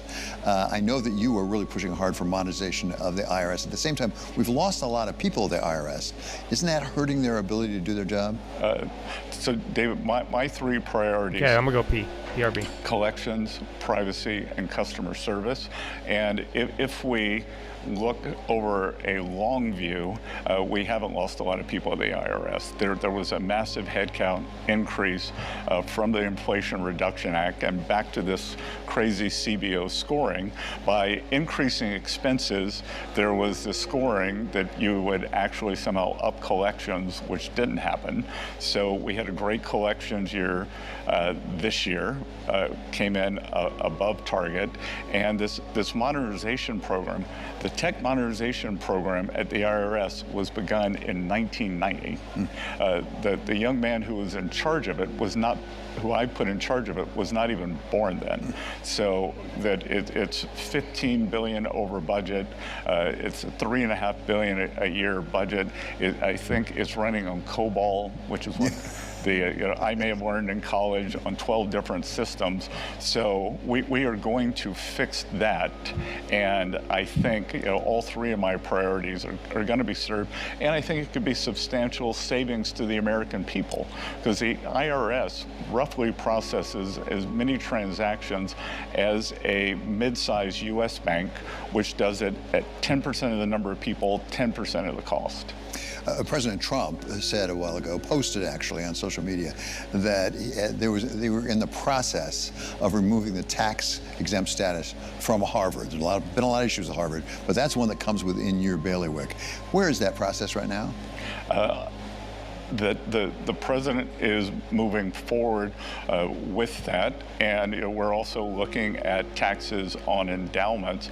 And I think the important thing here, and it goes a little bit back to this Main Street versus the elites, that Harvard, we're back, to have a tax-exempt status, there are rules you have to follow. And if you're not following the rules, no one's above the law. So we will see if they're following the rules. It looks like there's substantial number where perhaps they weren't.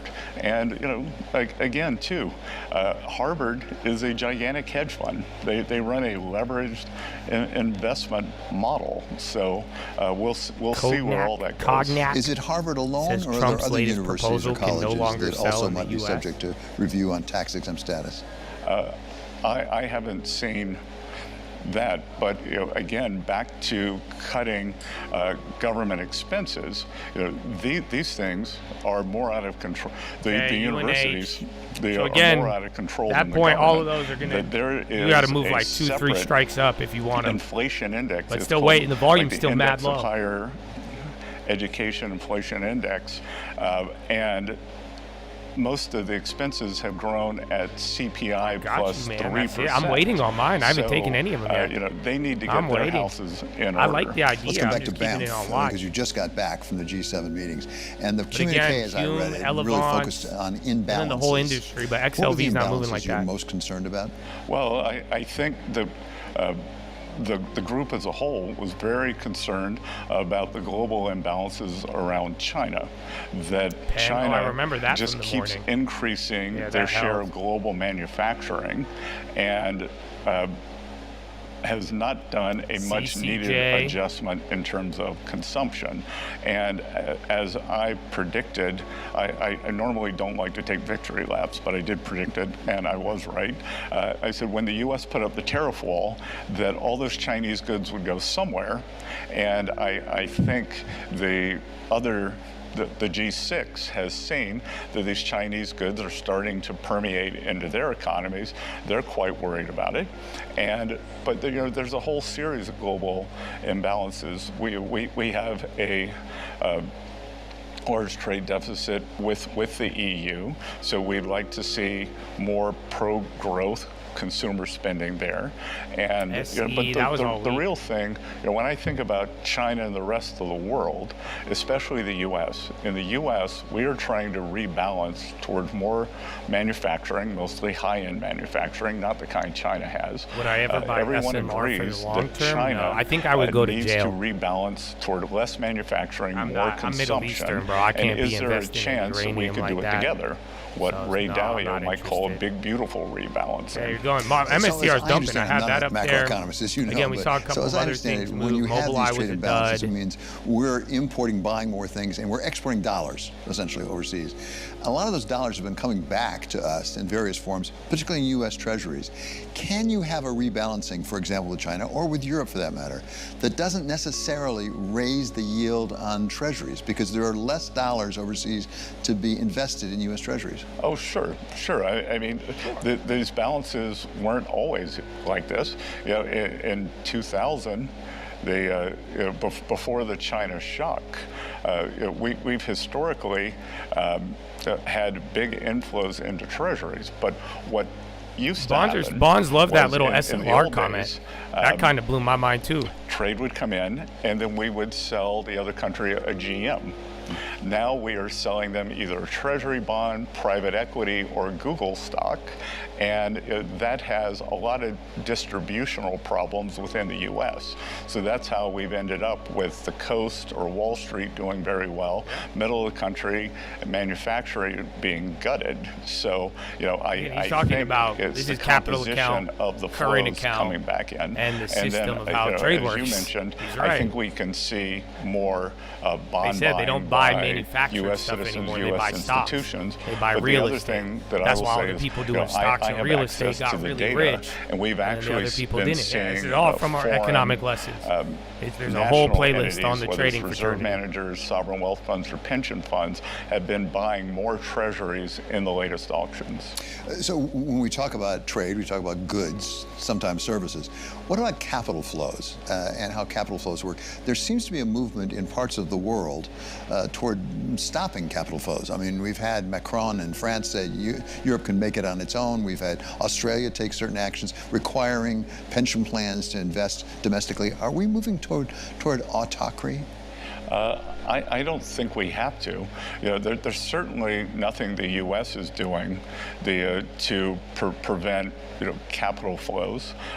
We, except for strategic except for strategic products, Harvard high gets value, temporary block of President Trump's foreign student ban. The rest, we want smooth capital flows globally. Could we see more people being more nationalistic? Maybe, but again, as we saw with these trillions of dollars from these Middle East countries coming into the U.S., the U.S. is the premier destination for capital. We are working to do everything we can on that. And David, back to your question on the money coming back into the bond market, that a lot of it's going to come back in the form of foreign direct investment, which is actually a much more stable kind of investing. Let's talk about the dollar for a second and where the dollar is. I've seen some charts actually about the nominal value of the dollar versus purchasing power parity. And in fact, that there's been a growing difference between those, where the nominal value is well above PPP. I mean, almost at historical levels. From your experience with markets, homie who just DM'd me on Instagram. Does that mean the dollar's overvalued? I apologize. The guy, when I was like, Doug, I think you're lying, I confirmed it 30 seconds later, and I apologized. Okay, and I didn't ban you in the chat, but I am going to block you on Instagram just an academic for typing measure. a 4-paragraph Many currencies stay above their PPP after I even apologized. So period. And again, David, I can tell you that when I look at the amount of innovation and I didn't ban you, and I corrected myself immediately. The world, but like I'm saying, you guys, if anybody who's emailing me or messaging me outside to like you look forward, cry about chat interactions, I am genuinely just blocking you. You know what I'm saying? Literally, so I'm blocking your Instagram, I blocked the emails. Maybe I didn't ban you for the right reason, but your reaction, now I should have banned you. But I didn't ban you in the chat. Like I said, I mean, most of you were here. I apologized immediately because I realized it. And that's why I'm just trying to get accurate information. That's really and that's why I don't like pumpers. And on deregulation, I realized that wasn't you. So we actually see it in productivity. Waste your time an hour later. I think we're going to see it in the economic numbers in the third and fourth quarter. In the third and fourth quarter of this year. You guys are wondering. That's fascinating. I'm just going to block because again, when you ask me what worries me is this: we need this substantial permitting reform, that we aren't able to build things, that we have. It was formatted correctly. We're becoming the AI superpower. Well, that's going to take a lot of electricity. So you're going to need energy pipelines. You're going to need transmission, and the fact that we that it takes 3, 6, 7 years for the permitting. So what worries me is that somehow we get bogged down in a legal morass, because this administration is really trying to get America back to building again. One of the things that people are interested in is the Sovereign Wealth Fund. I remember, actually, as I recall, seeing President Trump sign an executive order with you in the Oval Office. I'm not mad at any of you. That's what I'm saying. If you get banned in the chat, right now? Because some people say, if you're really going to try to build the wealth in the United States, you're better off cutting the deficit than borrowing money to put in a Sovereign Wealth Fund. That doesn't mean I have to listen to you. I think the President decided that it's on pause while we work on everything all the way around that we're doing now. Don't take it personally. You're forgiven. You'll be good, man. He said the other day that we'll probably spend more time paying down debt. Dude, MSTRs, I think everyone's like, what the focused. Well, aren't you guys glad we have IBIT? Those are still up 40%. And you're prepared, if it doesn't go the way you want it to, White House AIs are restricting sale because some people are EUV lithography equipment to China. Let's talk about is the most important control we have. The denominator faster than the numerator. Like the reason we got here. I think it is ASML.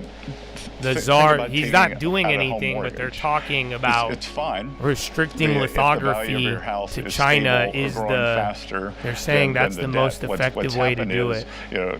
That previous administrations took out a big mortgage. They're already jacking the premiums. Be careful. Now, I actually think that there is a chance that we can constrain the spending, up the growth, and that changes the trajectory. Because going back to this CBO scoring, which is alien to anything that makes sense, that if you Okay, cut China's taxes, coming down too, though. China reacted to that. They still score growth at 1.7, 1.8%.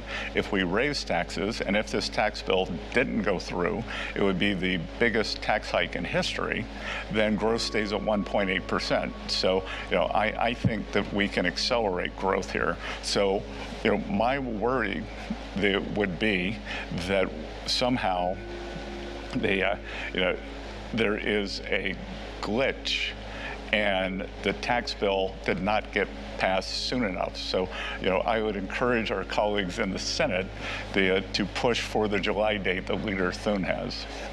Last question. Growth is critical to your approach and the president's approach. What growth are we talking about? What are you projecting and when? Because right now we're not close to 3% growth. Look, I think we can get to 3% pretty quickly.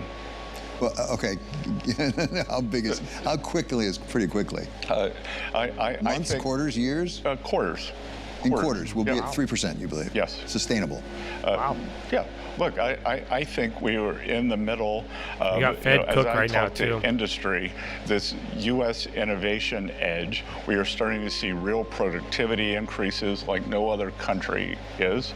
I think with the deregulation, with the certainty from taxes. Even like Mara, but remember, these companies that own Bitcoin, they don't track the price of Bitcoin. 2018, all of 2019, them. They're all going to have a difference. Into COVID, that's the first thing you need to understand. Second, really MSTR, big impetus. you are literally giving your money to Michael Saylor to go buy Bitcoin. Next year, that's why it's going down right now. And as the chat has told you, Homeboy is just selling toward the end of the year. He's selling shares to go buy more Bitcoin. Really appreciate so you're buying MSTR because it has Bitcoin. Treasury, and then your demand, he's selling it, and then he's taking it and buying more Bitcoin. And our thanks to Bloomberg's David Weston and U.S. Treasury. That was good. So the thing that 3% growth thing was good. But then what he said about banks, that was the big, I think, update. Market liked him talking about Germany and the meeting they had in Brussels. And even though we had bad news there, I haven't heard from Greer. But then what else did he say? He talked about China and another talk personally. Market liked all of that. And then he talked about exactly what I told you guys. That was crazy. Again, he was talking about just it kind of being a global yield problem. And I told you, I was like, I think he knows this. I think everybody knows it. I think everyone's playing cute. They're all acting like they don't know. And they know it's a global yield problem. And then they're like, oh, yeah. Yeah, no. It's America, the yields. Oh, my gosh. Oh, but then it's like, it's everybody, bro. And then if our yields are dying, so are yours. Ta-da.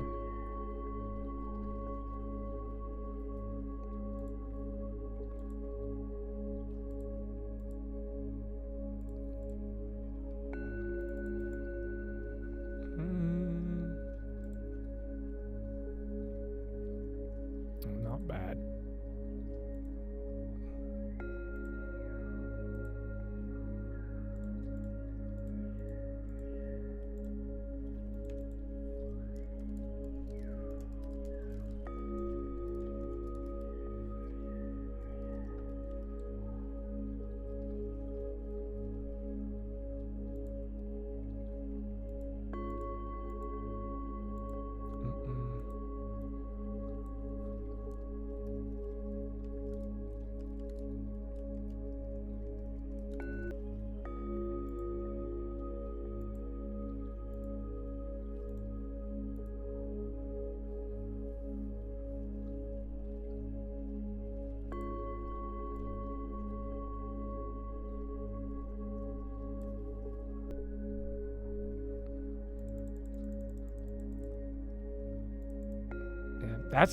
That's where the thing is. That's why I think some of you guys are going to level up in this next 5 years. I'm excited for you.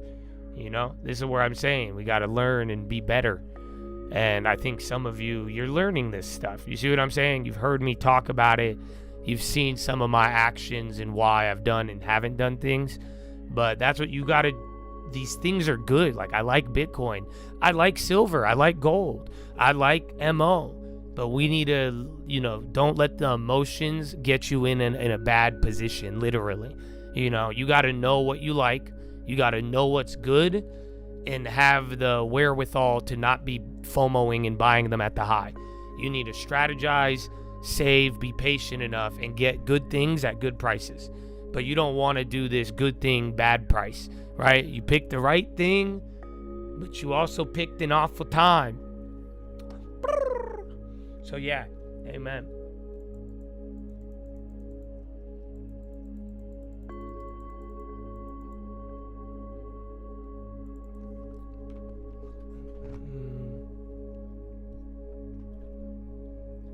Oh, I love it.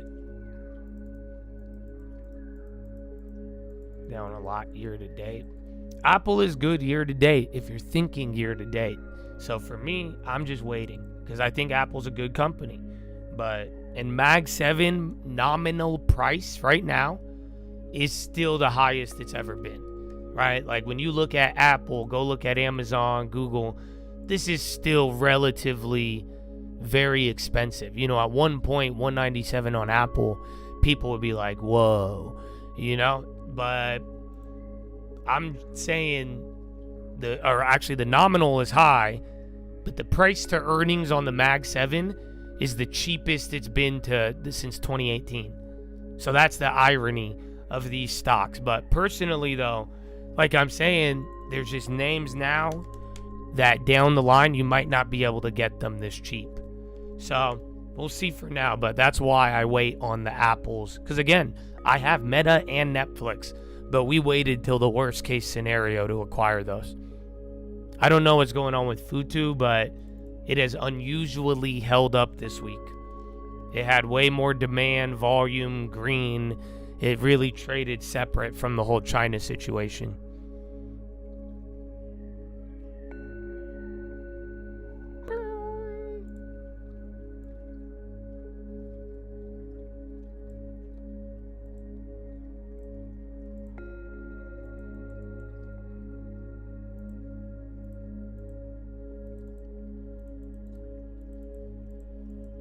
Well, it doesn't have to be near a 10-year low, but just letting you know. Like someone asked me today about advanced auto parts.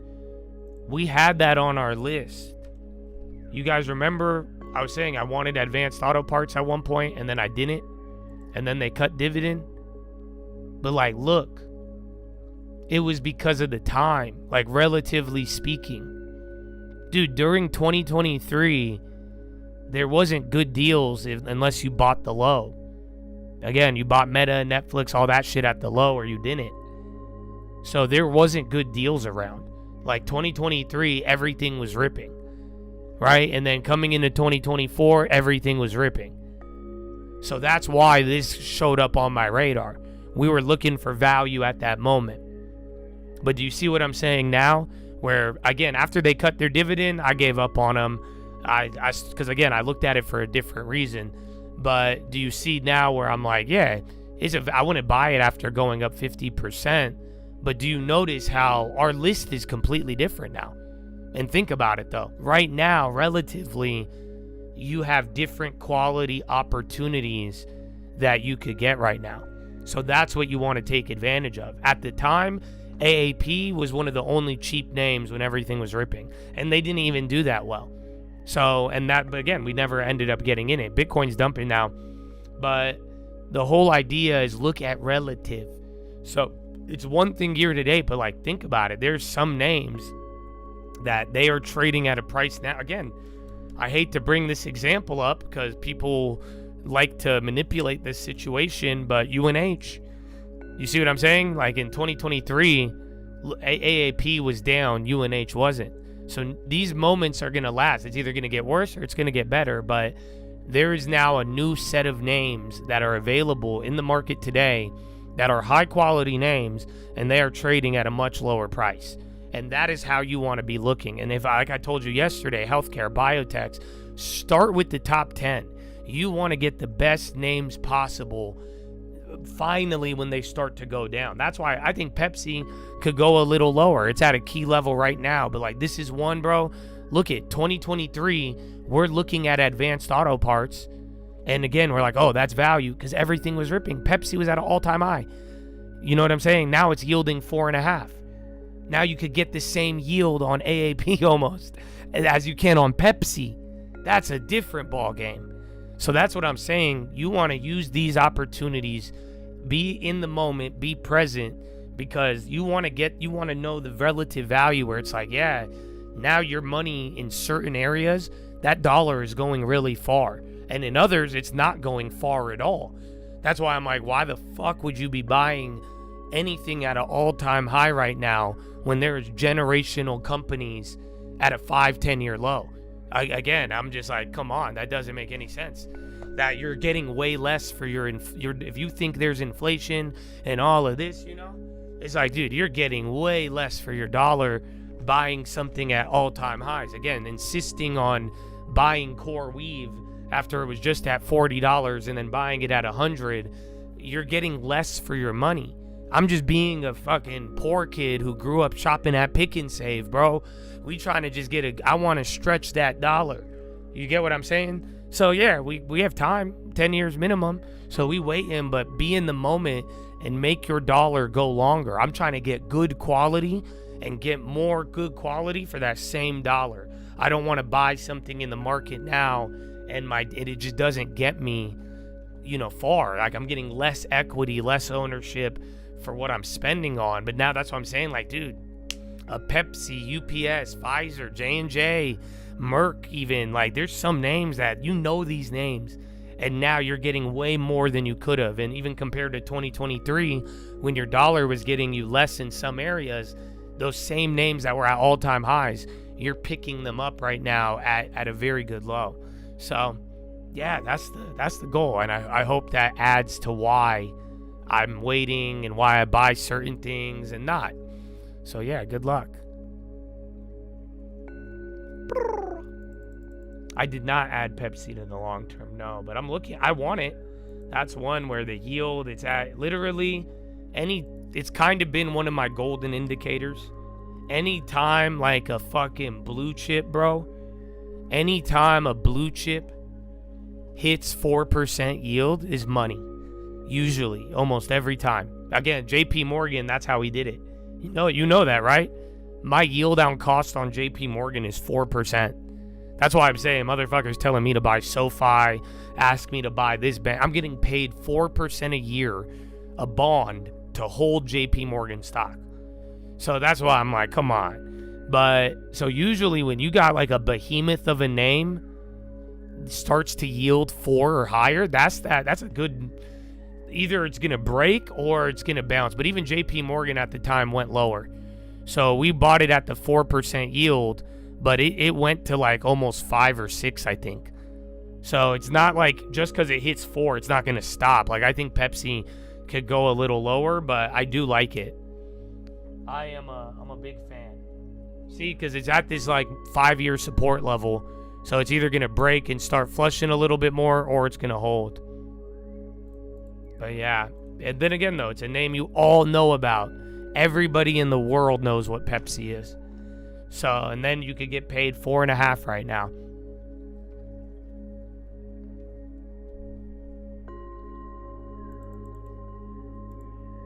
Oh, what up, S-Dub? What up, Baba? Yeah, Abivai, we get yield. It's like 7 or 8 on Abivai. I think higher on one of the other accounts, but yeah. And then our yield on cost on IRM is 12. Oh, man. Beautiful, beautiful, Habibi, beautiful. Tesla, why are they popping? All right.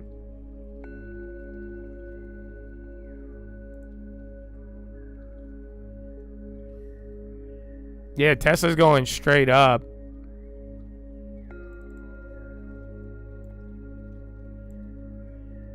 And car, Avis? Why do I feel like there's going to be a headline?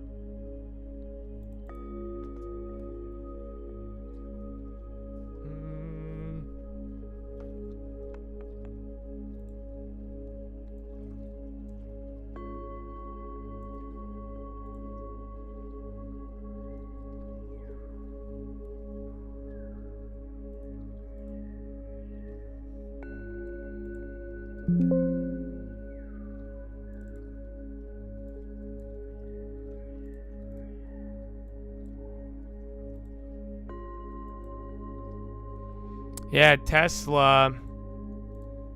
I'm going to cut the put because I took one of those other ones. Yeah, Tesla's going too much. We'll say we're going to reposition on that one. Take a damn 30%?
I learned as a kid, bro. Oh my goodness. I told you, bro. I used to call, laptops. How you put it's on your lap. We used to call it laptops. I swear it wasn't until I was like 18 years old that I learned it was a laptop. I always thought it was a lab top, like a computer lab.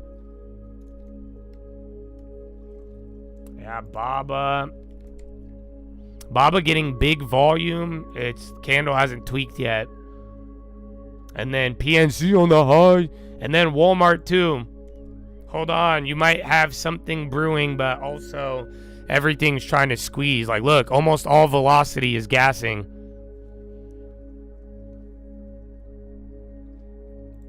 I get the bibsy on my laptop. I do remember Palm Pilots. I wanted a Palm Pilot. If you had one, you were like a gangster.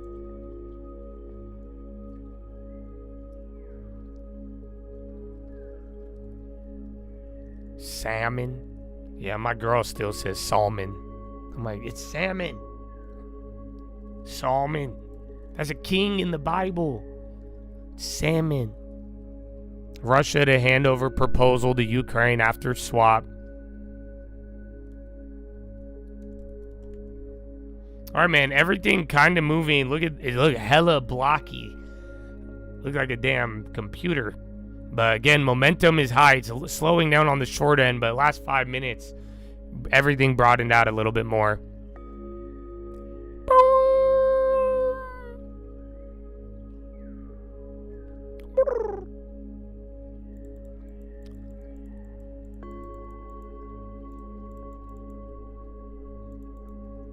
Tesla spikes as the pink suit is spotted.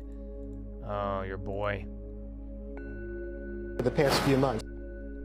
Last month at 235, got pulled out at 255 to trim it. We wrote calls on it at 290 and had it called away. So this morning on the pullback with the tweet news, we added some shares at 282.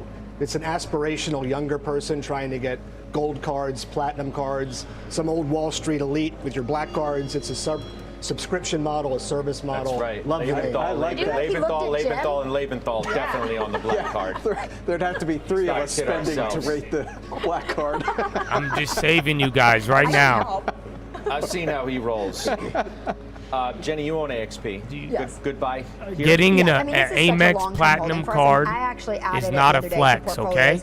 Who had come in. It's not like it's a good or a bad thing. So much and now it's down so much on the year. So added it here. Just be careful. I've been seeing a young generation flexing Amex Platinum cards. Kind of forever. So. And I'm like, bro, and economic resilience. Like I feel just get you want to be strategic with your credit. I just keep buying you know what I'm it. saying? Like you want it goes down. You buy the card that you use more money at. The clean energy so if you don't travel, no idea what's going to happen don't with use the clean energy bill. But this company does not need gold it to if grow. you eat out a lot. Backlog last Again, quarter if you $35 billion. do other activities, business, we're going to spend $4 trillion on electrification and the grid upgrades between now and 2050. Yeah, but people they're used to. There is always been a prestige around Amex, but a lot of kids just buy it. Like it's not like if you want the prestige, sure, but it's not like you also people don't look at it the same way. But then again, like for your own personal benefit, get a credit card that aligns with your spending habits. Yes, I own a lot on this theme, and I like the theme. That's what I was thinking of. I got it confused. No, it's all about the same thing. I mean, look, if you believe in AI, Finland defense minister to Russian aircraft suspected of violating Finnish airspace. You need an upgraded grid to make the data centers work. And then you need power to make it all work. And so those are 4 themes right there that I am hugely bullish on for the next decade. Okay, Kev, you bought Boeing also. We did. We bought this in the growth strategy because it doesn't have a dividend. We think this is a return to normalization. One more to the non-farm. We put Stephanie on the hot seat for Target. 5 years ago, we owned Boeing. Good jobs market, I'm telling you. This was during a global pandemic. She's on the hot seat for Boeing, too. I was on the hot seat for a lot of things. Boeing's going to be a nice turnaround story. That's how you make money, though, by the way. It can't all be that easy. We can't look at it for the dividend strategy. They cut the dividend 5 years ago. Yeah, also, Nibis. Wait, they're jacking up all the options. United Healthcare last Spread week. just widened on Nibis. 2005. Can always come back to a name. It was like if they reinstate a dividend, we'll look at it in the dividend story also. But this is a stock that couldn't get anything right. Every headline was horrible. Boeing. Same as United Healthcare. So I think given enough time, and we're looking at UNH? this as a new trajectory, and I like the way the administration is pro-Boeing. Maybe their best salesperson. You obviously still own Boeing. I do. You like some headache stocks. I have a lot of headache stocks, but when they work, you feel really good. I'll tell you that. Kelly Ortberg is really a rock star so far. Last quarter, they had a decent quarter, but it's the first time I actually saw their margins in their commercial aircraft business up 290 basis points year over year. It's been years since we can say that. So they have a great backlog, over 5,600 planes in their backlog, 7 years worth. And I think the story is really just beginning. I don't think a lot of people own this stock for obvious reasons. They were right not to. But I think this has changed, and the culture is changing. It has never been a demand problem. It was always a supply problem and an execution problem. And that's really turning quality control problem, right? 100%. All right, let's get the headlines now with Silvana Henao. Hi, Silvana. Hey, Scott. Good afternoon. A district judge has just blocked the Trump administration from revoking Harvard University's ability to enroll foreign students. There's news in the morning on Apple. I don't see anything yet, but the judge's orders means Harvard's international student body can remain enrolled there for now. Earlier today, Harvard filed a lawsuit against the administration, arguing the government's action violated the First Amendment and was carried out without process or cause. 2 Democratic senators are calling on the Justice Department to prosecute Boeing in a criminal fraud case stemming from 2 fatal crashes involving the 737 MAX jet. I don't see that in a letter yet, today so you might be to the DOJ, early. Senators Elizabeth Warren and Richard Blumenthal wrote the department shouldn't sign a tentative deal that would allow Boeing avoid pleading guilty, as it would let Boeing, quote, weasel its way out of accountability. And in Norway, a man woke up early Thursday to find a 443-foot-long container ship in his front yard. Local law enforcement said they're investigating what caused the ship to veer from its course and have identified a suspect on board. No reports of injuries or oil spills have been reported, Scott. Wow. Wow. Yeah. No kidding. Wondering that's if what you wake up the to. Farmer ever has anything like that. I mean, come on the sometimes farm. bad things happen at sea, and it scares the hell out dude, of you I'm when you telling lose you. control. Bad things can happen. This is getting got hurt in that thing. All right, Silvana, thanks. It's just getting Silvana to the says point. Like I'm telling you, the just everything. Just like the rates situation highlights it. Everybody's trying to like. There's gonna be a point where you stop attacking Trump, and then you're just hurting yourself. Does that make sense? And it's crazy that Bessent went on and pretty much said this right after, because this is what I was telling you guys in advance. Literally, this global yield problem, we're gonna do the bull in a china shop. We're about to be everyone's problem. So it's funny because everybody like hitting it with all these, it's easy to target Trump, but like I'm saying, the law of diminishing returns, it's not gonna fare well.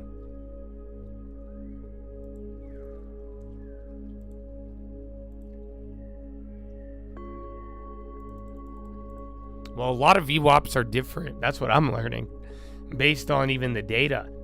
So you guys have like my algo shows me different data, different VWAPs. And then everyone, and I've checked compared to TOS and E-Trade, it's different because this one's calculating all the trades on, off book, everywhere. So it's kind of crazy. And then it's variable too. Just keep in mind as one trade goes in, one block trade, one anything can adjust that.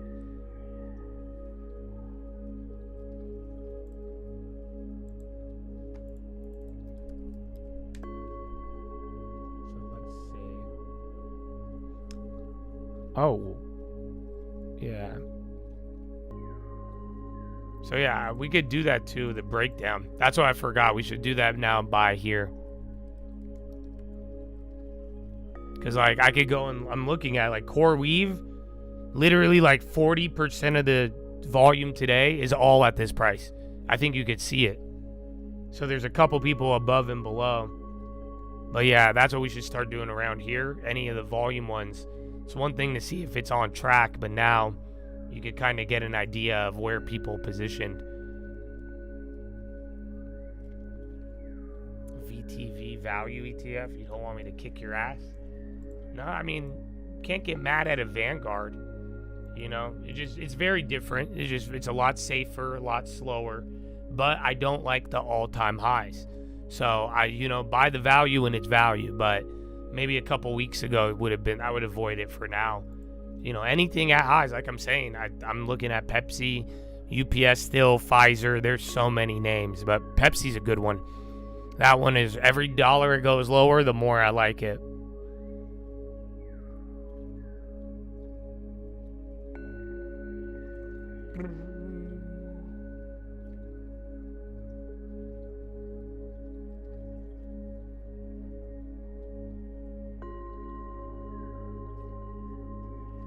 Yeah, Baba got a lot of volume but it didn't move. Discover bought Capital One. Where were you? Are you kidding? That was a long time ago, brother. We even hit like 3 different plays on it. That's crazy.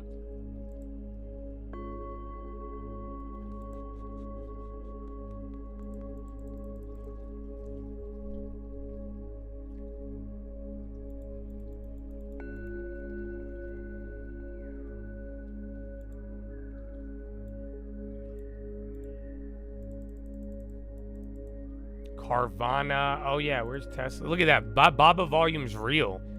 I don't know what's up. And then Tesla's still holding. TMC starting to go now. Actually, really starting to go. 3.5. It was not moving earlier. Now Citi and Abivai and Kimberly Clark. Bro, PM? So, yeah, wait. You're broadening out here a little bit. So, let's see if we can break. If we break above here, we're going to test again. And then see if you get that weird resistance. GE as well. So, yeah, a lot of things.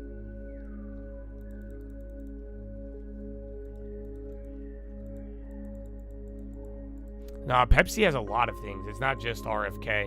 Because remember, Coca-Cola, you know, they're down, but not the same way. That's why it's just like individual stuff going on. It would suck, though, because then they could fuck it up management-wise. Just like Target and Walmart. You know what I'm saying? Man, but Walmart, I think Coke and Pepsi are way closely aligned. But then again, if they lose track, if they drop off, I mean, that's the risk.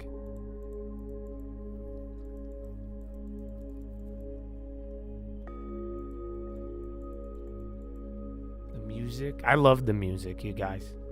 It's calming, it's relaxing. I think it highlights what goes on in my mind.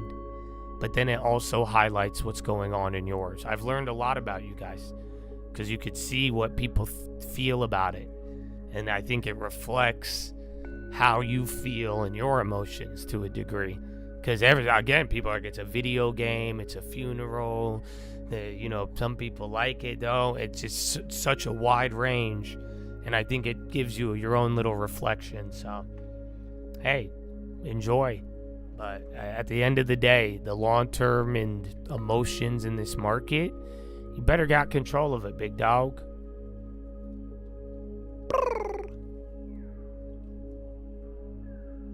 Constellation. Again, you're broadening out here, man. More volume, spreading out a little bit. What's holding me back from UPS? The market, the uncertainty, and it hasn't really hit a new price. So, you know, it's the same price as April, and we were watching it there, and then at this level, oh, I gotta pull it out a little more. It's like, if it breaks through the 90s, I think this thing could go another 10-20%. So I like it a lot, but even considering the industry and trade, it'll be there. So other than that, though, other names are dropping while it was there. So I wanted it in April, and then other stuff, again, literally NVO got 20% cheaper. So I just took that one instead. But yeah, and then now by the time UPS is still at the same price, now Pepsi hits a new 52-week low. US and Iran for framework to guide talks towards nuclear deal. Wouldn't there be a way to exploit it? Yeah, there's little pockets. I mean, I hit 1,000%er, but you got to be patient. I think even there'll be some froggers, but really, patience will probably get the best of you. I think by the end of we got one crazy move left by the end of the day, just even from the morning news. So I think you're going to get some weird follow-up, and then it's going to set you the theme or the tension for the weekend. Ooh. What is a frogger? The old trading fraternity videos will help you find that answer out.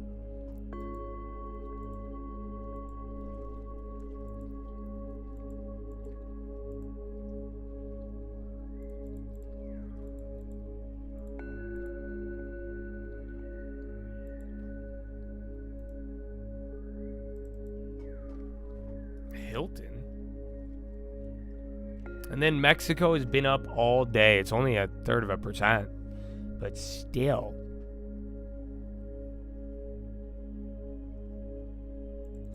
Classic. Yeah, I think they will burn premium, but you'll see where we end up. Just like the last couple days, we kind of did the other ones.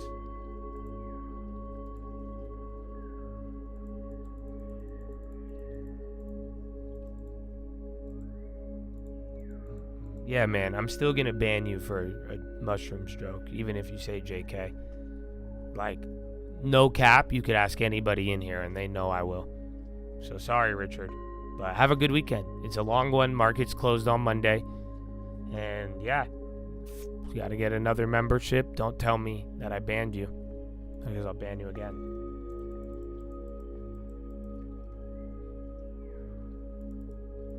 Isn't it a lose-lose?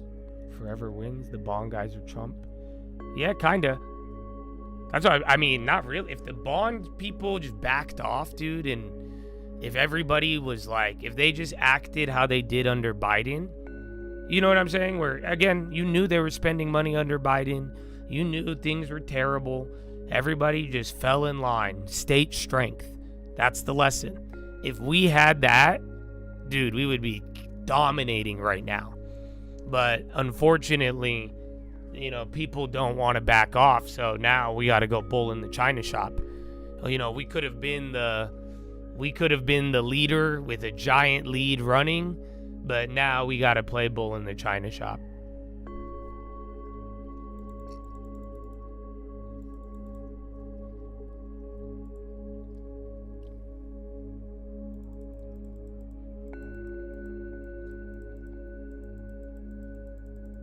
The music is in the link, or in the description. I've posted it. Keenan, welcome, my friend. Okay, SPY's starting to move. Again, we haven't heard from Greer yet, and gold is running, yeah. Then there's Nibis, so take notice. High ticker again, 30-second momentum is rocketing. Almost maxed out. GE, SPY, and the bonds. Yes, Philo in 15 minutes. So if you don't have a membership, you're going to need one. So Keenan already got his. He's ready to go. And it's okay if you don't have one, but I don't know if I'm going to come back live today. So after Philo, I might disappear. So no guarantee of coming back live on Friday.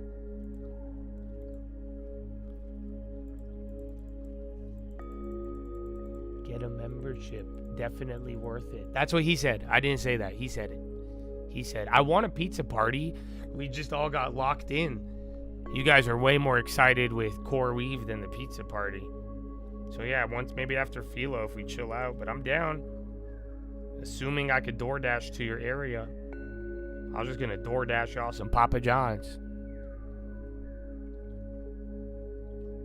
No. If you have the membership, we'll be on Philo. So usually I do Philo and then I open it up afterwards. But since it's Friday, I'm already on vacation. I might not open it back up. We might just chill. Because I'm chilling. I already know the place. But I don't want to have to deal with that. Well, you'll not do that. Oh, 50. Damn. That's amazing, bro. 50. Now I'm definitely going to hear it. Oh, yeah, now I've watched. Now we're definitely going to get one. Why are you doing about that? Why are you not talking about stock? How come you talk about one? How come no stock? How come? Do you hear yourself? Do you know stock? Oh, I hate you so much, Josh. I watch you every day. I hate you. I see you, Josh. How you not talk about it? It's not stock market live. It's called stock market live. It's not called nothing live. It's called stock market live. Only stock market live. Not Jesus market live. Stock market live. You liar. So yeah, we're definitely going to get one of those. So yeah, I look forward to it though. I hope you make the most out of your Philo. And thank you, Jerry. Saint Jerry. Who gave me a membership to this guy? I hate this guy. That's why I came on here to talk about this guy, because I hate him. I just talk like a lot. So, make the most of it. Make the most of it.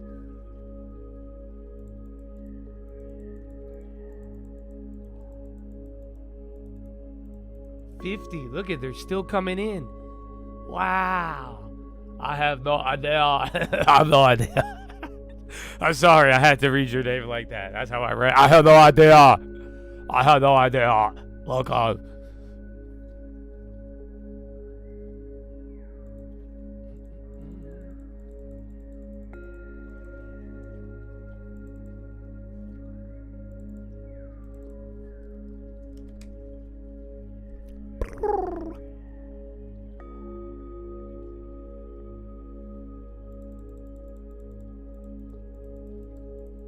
can't believe that's a lot.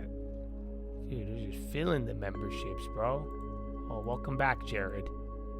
Well, thank you, man. Thank you, Saint Jerry. That's crazy. 50's a lot. You didn't have to. So I appreciate it. You know, and I hope they appreciate it too. That's 1% of viewers. Dude, we have a lot of members, you guys. I don't know how to tell you it. Some of you hate this. But yeah, we have a lot. That's why I say, that's how you know YouTube hoes us still. Because I have more members than we will have people in the morning. You know that, right? That's insane. But yeah, so like we have more members than even the bandwidth will like low key let it go. And then it still kicks you out. But not as much. But we've definitely have the last couple days. We got a little bit more kickouts than not. But thank you. And that's why though. Your investment in this channel with your time and everything, bro. It's a long term. You know, and then the information, you got to be applying yourself if you really want to take advantage of it. But again, balance, budget, don't gamble. The slow, steady path, bro. I'm telling you, people buying houses, long term, again, the smallest amount. And SPY breaking out. All right, so get ready. Oh, winning. Lozar. Love the person in front of you, but don't forget to love the person behind you. Amen.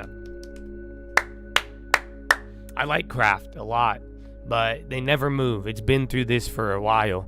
Because I love the brand, I love their products, but it's been in this weird zone for years. I need to double check what the story is. I haven't followed up. But know the brand, love the brand, think it'll be here, but yeah.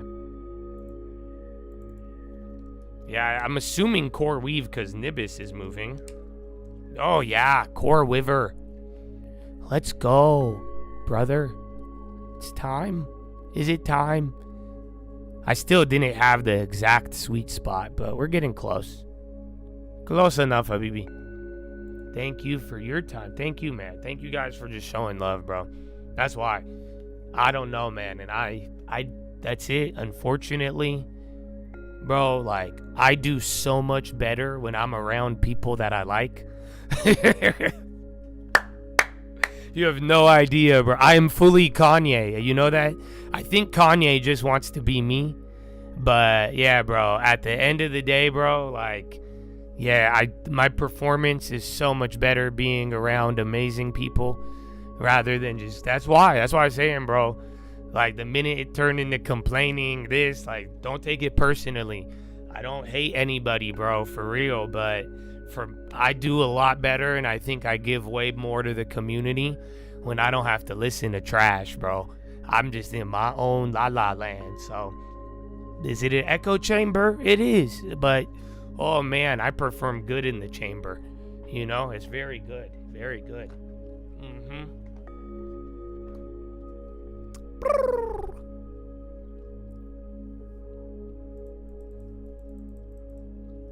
Crowd too, yeah, all cyber plays, but we keep hitting this level and then slowing down. I think it's going to be bigger now, or we're going to do nothing all for the last move to happen at the end of the day.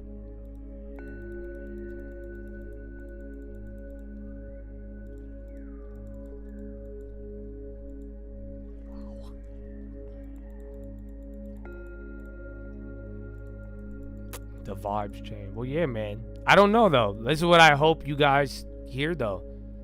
At the end of the day, I tried to get everybody. You know, I had my hand out for many years. And that's why. And that's what I was saying. I tried to listen to people. I tried to entertain. I tried to gently encourage. You know what I'm saying? I tried to give y'all freedom to move in a way and arrive at the right decision. But it didn't work. You know, like, And that's what I'm saying, bro. It's just like, it worked to a certain degree, but that's why I'm like, it started to cloud my view. And right when I removed it, I don't know, I have good clarity, and that's why I said, don't take it personally, bro. But I need to just get rid of any noise. I even tell this to lending tips, bro. I don't listen to anybody. So I'm in my own little world, and I'm going to keep doing it. And I think it comes with a good benefit. And because that is my intention. That is my goal, above all. But even because intentions leads you to hell sometimes, I think you could see it objectively what is effective and what's not. And that's why this story ends at long term.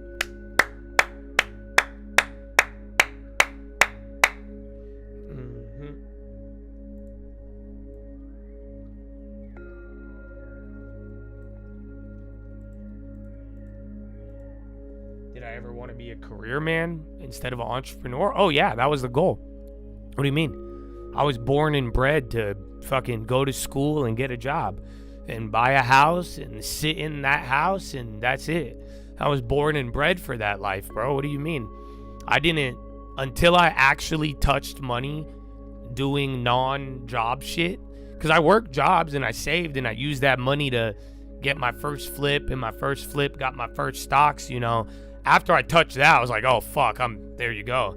I figured it out. But I always, from day one, my goal was to get a job. Go to school, get a job, get a house. If I had a BMW, I was successful. That was my life goal. But then, yeah, things changed. First big flip. Good luck, baby. Good luck. Amen. Amen. I don't want to stream for the rest of my life. I just streamed that one day, and people said it helped them. And then I was like, holy shit. I said, let's try this. And then it blew up. And then now we're still here. But I want to create a lot of millionaires. And I also want to have a real impact. So the moment I can't do that through streaming, I'm gone. So yeah, let the Lord guide us all. And amen.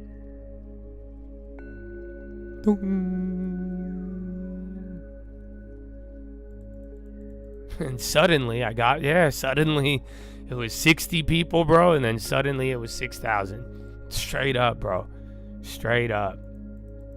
So suddenly is definitely, so maybe I'll suddenly stop. But that's in God's hands, not mine.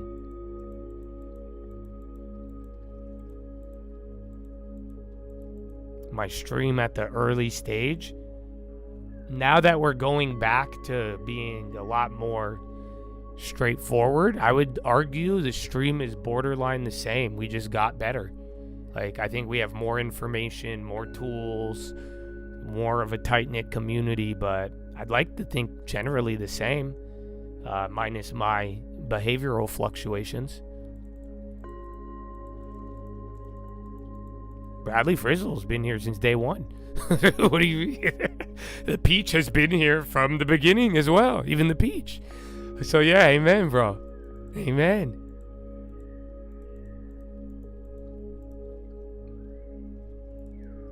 Imagine all the people that born today that'll find me in 20 years.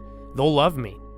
You know, there's going to be a generation that was born 5 years ago, and maybe if I'm still alive, they're going to love me. You know why? You know why? I'll tell you exactly why. Because they're going to come on stream one day and be like, yo, my parents hated you. They're like, wait, hold on. And then they're going to listen. And then since you hated me so much, they're going to end up loving me. That's how I abandoned the Lord in the beginning. You see what I'm saying? So that's why that hardcore shit y'all doing is going to backfire. Always. Ask a conservative about it.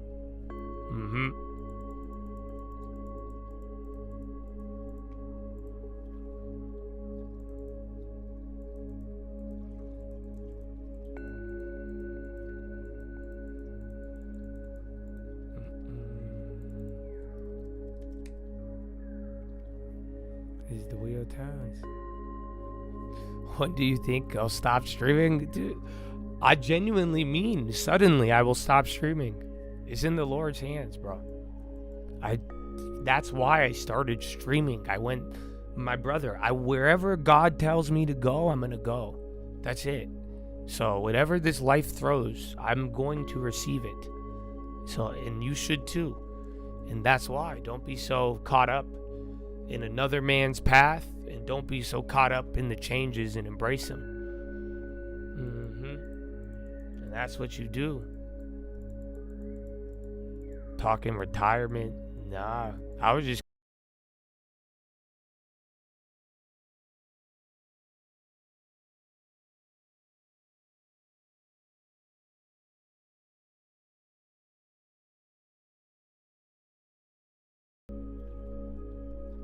dollar declines lowest level since December 20. Oh, so I have to tell you that I don't know. You guys I might end up buying that house. We're gonna see. And LT, bro. Yeah, you know, I feel bad. LT, because I'll yell at him and shit. You know? LT is a fucking genius. I play him sometimes. You know that? I feel like I haven't. Sometimes I play LT. LT is a genius. I'm telling you, this little creative fucking finance shit he does and how he understands it, bro. Yeah, you know, I was impressed. He pulled a Josh out of it, bro. I mean, his name is Josh, but dude, he literally, like, I don't know what, that deal just got a lot sweeter just on the financing side. It was crazy, bro. No, it was like, because I was like, man, what are you doing, bro? I said, come on, because he offered more, and then we went back and forth. You know what I'm saying? And like, I was like losing a lot of interest in this deal. And then he was like, well, here's what he put the other agent on game on what was possible. So now there's a deal on the table where I could get this property for so fucking cheap in terms of financing and interest and monthly payment that it would be a no-brainer. And then the seller is going to pay no capital gains tax if we do it this way. So, yeah, it's a fucked up. I was like, dude, all right, whatever, I'm down. Because I told him, I was like, this is your budget then. This is all I'm willing to spend, and call it a day. But I was like, damn, no way. I was like, all right, well, I'm down. So, yeah, I'll tell you a little bit more about the deal after we philo. But, you know, let's begin.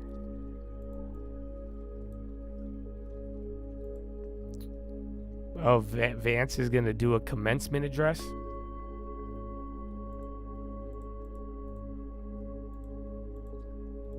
Bro, St. Jerry. I don't know if Trump's speaking. We haven't heard from Greer. You just got oil numbers. But yeah, that's it.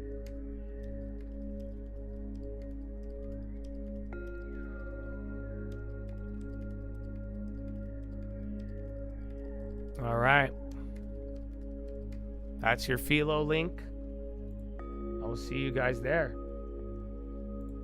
So if I don't come back on, it's Friday. Enjoy your long weekend. Remember, the market is closed on Friday. Or on Monday, excuse me. So, is that the wrong link? Oh, am I slow? I think I am. That's the wrong link. Sorry. I don't even know where I am right now. Am I at the massage funeral? Where am I? There's the link. I literally just copied this link.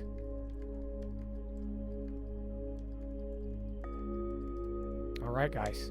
Well, have a great weekend if I don't see you. If not, I hope I see you, man.